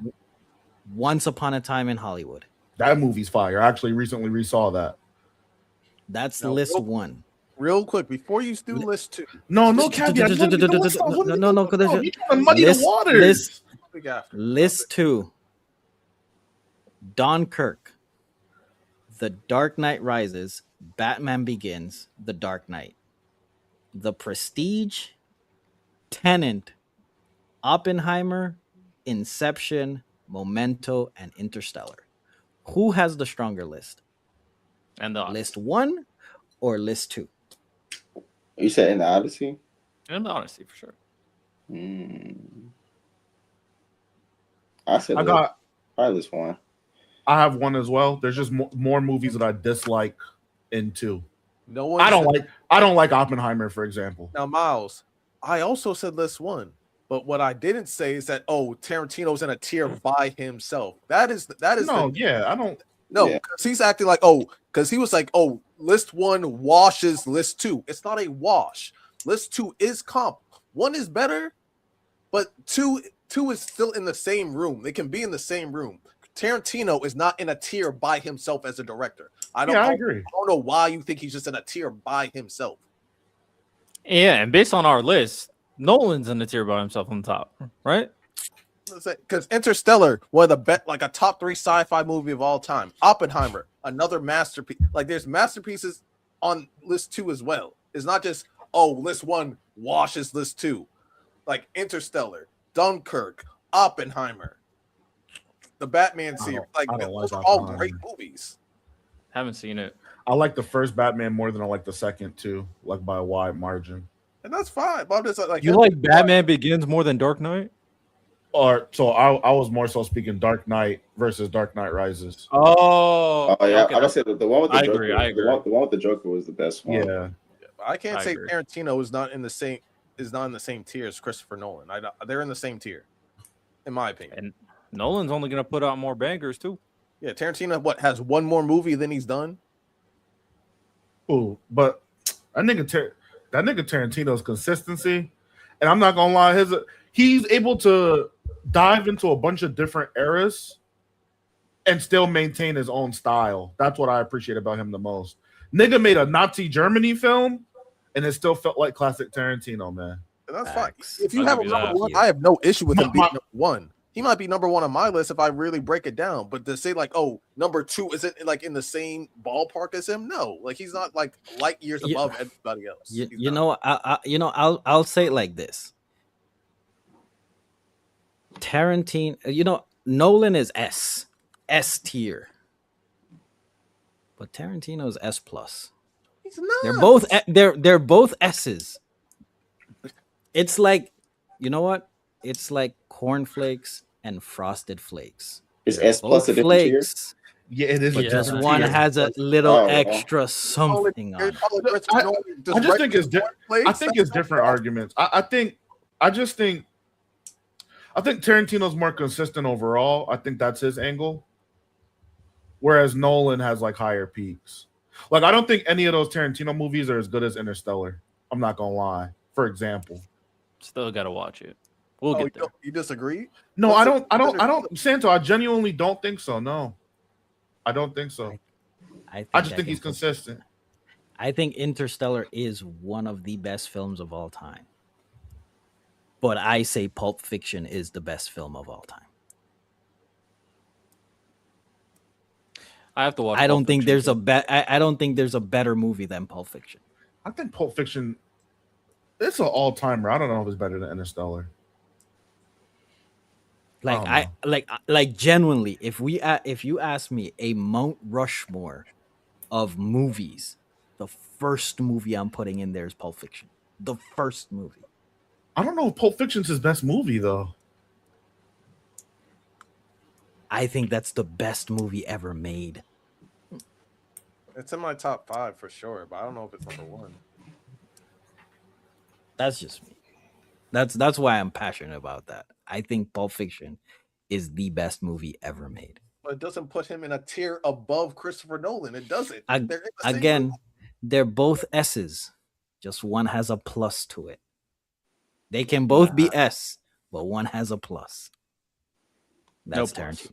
There's not a plus. No plus. Difference No between plus. them. There's not a plus difference between them. Shout out, man. That's all I got for my clips. So, I mean, since we're here and we both have you guys read the new Blue Lock chapter? No, but I kind of have an idea what's going on. Man, Shido, what do you think Shido did in this episode? I mean, in this chapter, if you had to guess. But real quick, He took a shot and missed. Hold on, before you answer that, we have a $2 super chat. Honestly, I like Ridley Scott over Tarantino. Bro. All right, let's look up Ridley Scott movies. Check. Oh, actually, hold on. Okay. What do you mean? What do you mean? Hold All on. right. We got Alien. What do you mean? Alien's iconic. We got Blade Runner. Keep going. Top 5 sci-fi. We got some movies I don't know. We got Gladiator. We got the Gladiator's peak. Yeah. We got The Duelist. I don't know if anybody's watched that. Yo, I'd be singing that final song of Gladiator in the shower and shit. The Martian in 2015. The Martian. That shit was American Gangster. American Gangster's tough as Black fuck. Hawk Down. Black Hawk Down was cool. Okay. Let's respect Ridley Scott, bro. Prometheus. I got Tarantino though. Hannibal. Prometheus is ass. Prometheus is not ass. You're dragging. Hannibal is completely lesser than Silence of the Lambs. Kingdom of Heaven. Ultimate horror movie. Okay, I mean we named our best movies, but like some good movies. They got a good. That's the thing. Like it has a good 6 movies. Like, oh man, that's great. Then you hit the other 4 and be like, ooh. Yeah, but like very iconic movies that stand the test of time, like American Gangster, Alien, and Gladiator, and Blade Runner. In the test of time. Prometheus is not ass. Y'all track it. I'll be honest. Can we have an ice pack for me? W father. What were you about to say, Ty? Oh, you're talking about. Santo, you're talking about Blue Light. I was gonna talk about Blue Lock, but let's call it. We can talk about Blue Lock on Dojo if you guys want to pull up for that. Dojo this week, by the way. Everybody read Hunter x Hunter. I'm preaching the gospel again. Togashi has won me over. I repeat, Togashi has won me back over. I know what he's going to do to me, but I don't care. Tune back in. We got at least 6 more weeks of consecutive chapters before he's run out of his stockpile. So get tuned in. It's really, really good. For sure. Tune into Ichi the Witch as well. That shit cooking crazy. Potential power boost to a side character that might be in a crazy power boost. We locked in, man. Shout out Ichi the Witch. Shout out Ichi the Witch.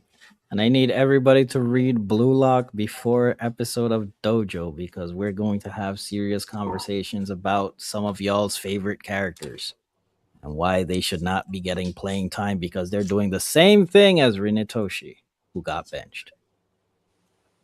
So someone gonna have to renege their contract.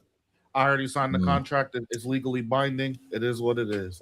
I'm taking my L. Why hate when I can wait? Why debate when I can wait? Ren is gonna be back, y'all. It's okay. Ren is gonna be back. Valid. Love to see it. Is there anything else we want to talk about before we call it an evening? Real quick for me and you, Santo, that Marvel Tokon shit is ass. They got a lot of work to do. A lot of work to do. I'm not impressed. And normally I give betas a little bit of credit because you'll get the beta game may come out a week later, not a week, excuse me, a month later, 2 months later, something like that. But this game's coming out in 2 weeks. Hey man, they got a lot of work to do, man. A lot of work. I hear you. I think we might be on the same page. But yeah, that's it for me. Shout out. Give me some money because I was gonna wait for y'all to say whether it's good or not to buy it. Oh, that Lanterns trailer looked really good. I ain't gonna hold you. James Gunn is cooking. Yeah, I wasn't feeling it, but hey. Ty, you got anything or are you good? Hey man, I ain't got nothing, man. Got you. Well, ladies and gentlemen, that was another amazing episode of the BSS podcast. Per usual, like, comment, subscribe, hit the notification bell to get notified every time we go live or we add content to our page. Go ahead and hit up the link tree where you can find all of our social media platforms. Go ahead and hit us a follow. It doesn't cost you anything. It's free, but it also helps the channel. Also, check out our Patreon. If you want to support us financially, you sure can. It does help us a lot, and it's much appreciated. Same thing as the membership tiers here on our YouTube. Hit up our Discord where we have amazing conversations and you get to know us on a little bit more personal level. And you can also be part of activities that we have. Like we are doing the BSS fantasy football. I'm defending my title per usual. You already know who's going to win. Back-to-back champions right here. So with that being said, much love everybody. And per usual, stay blessed.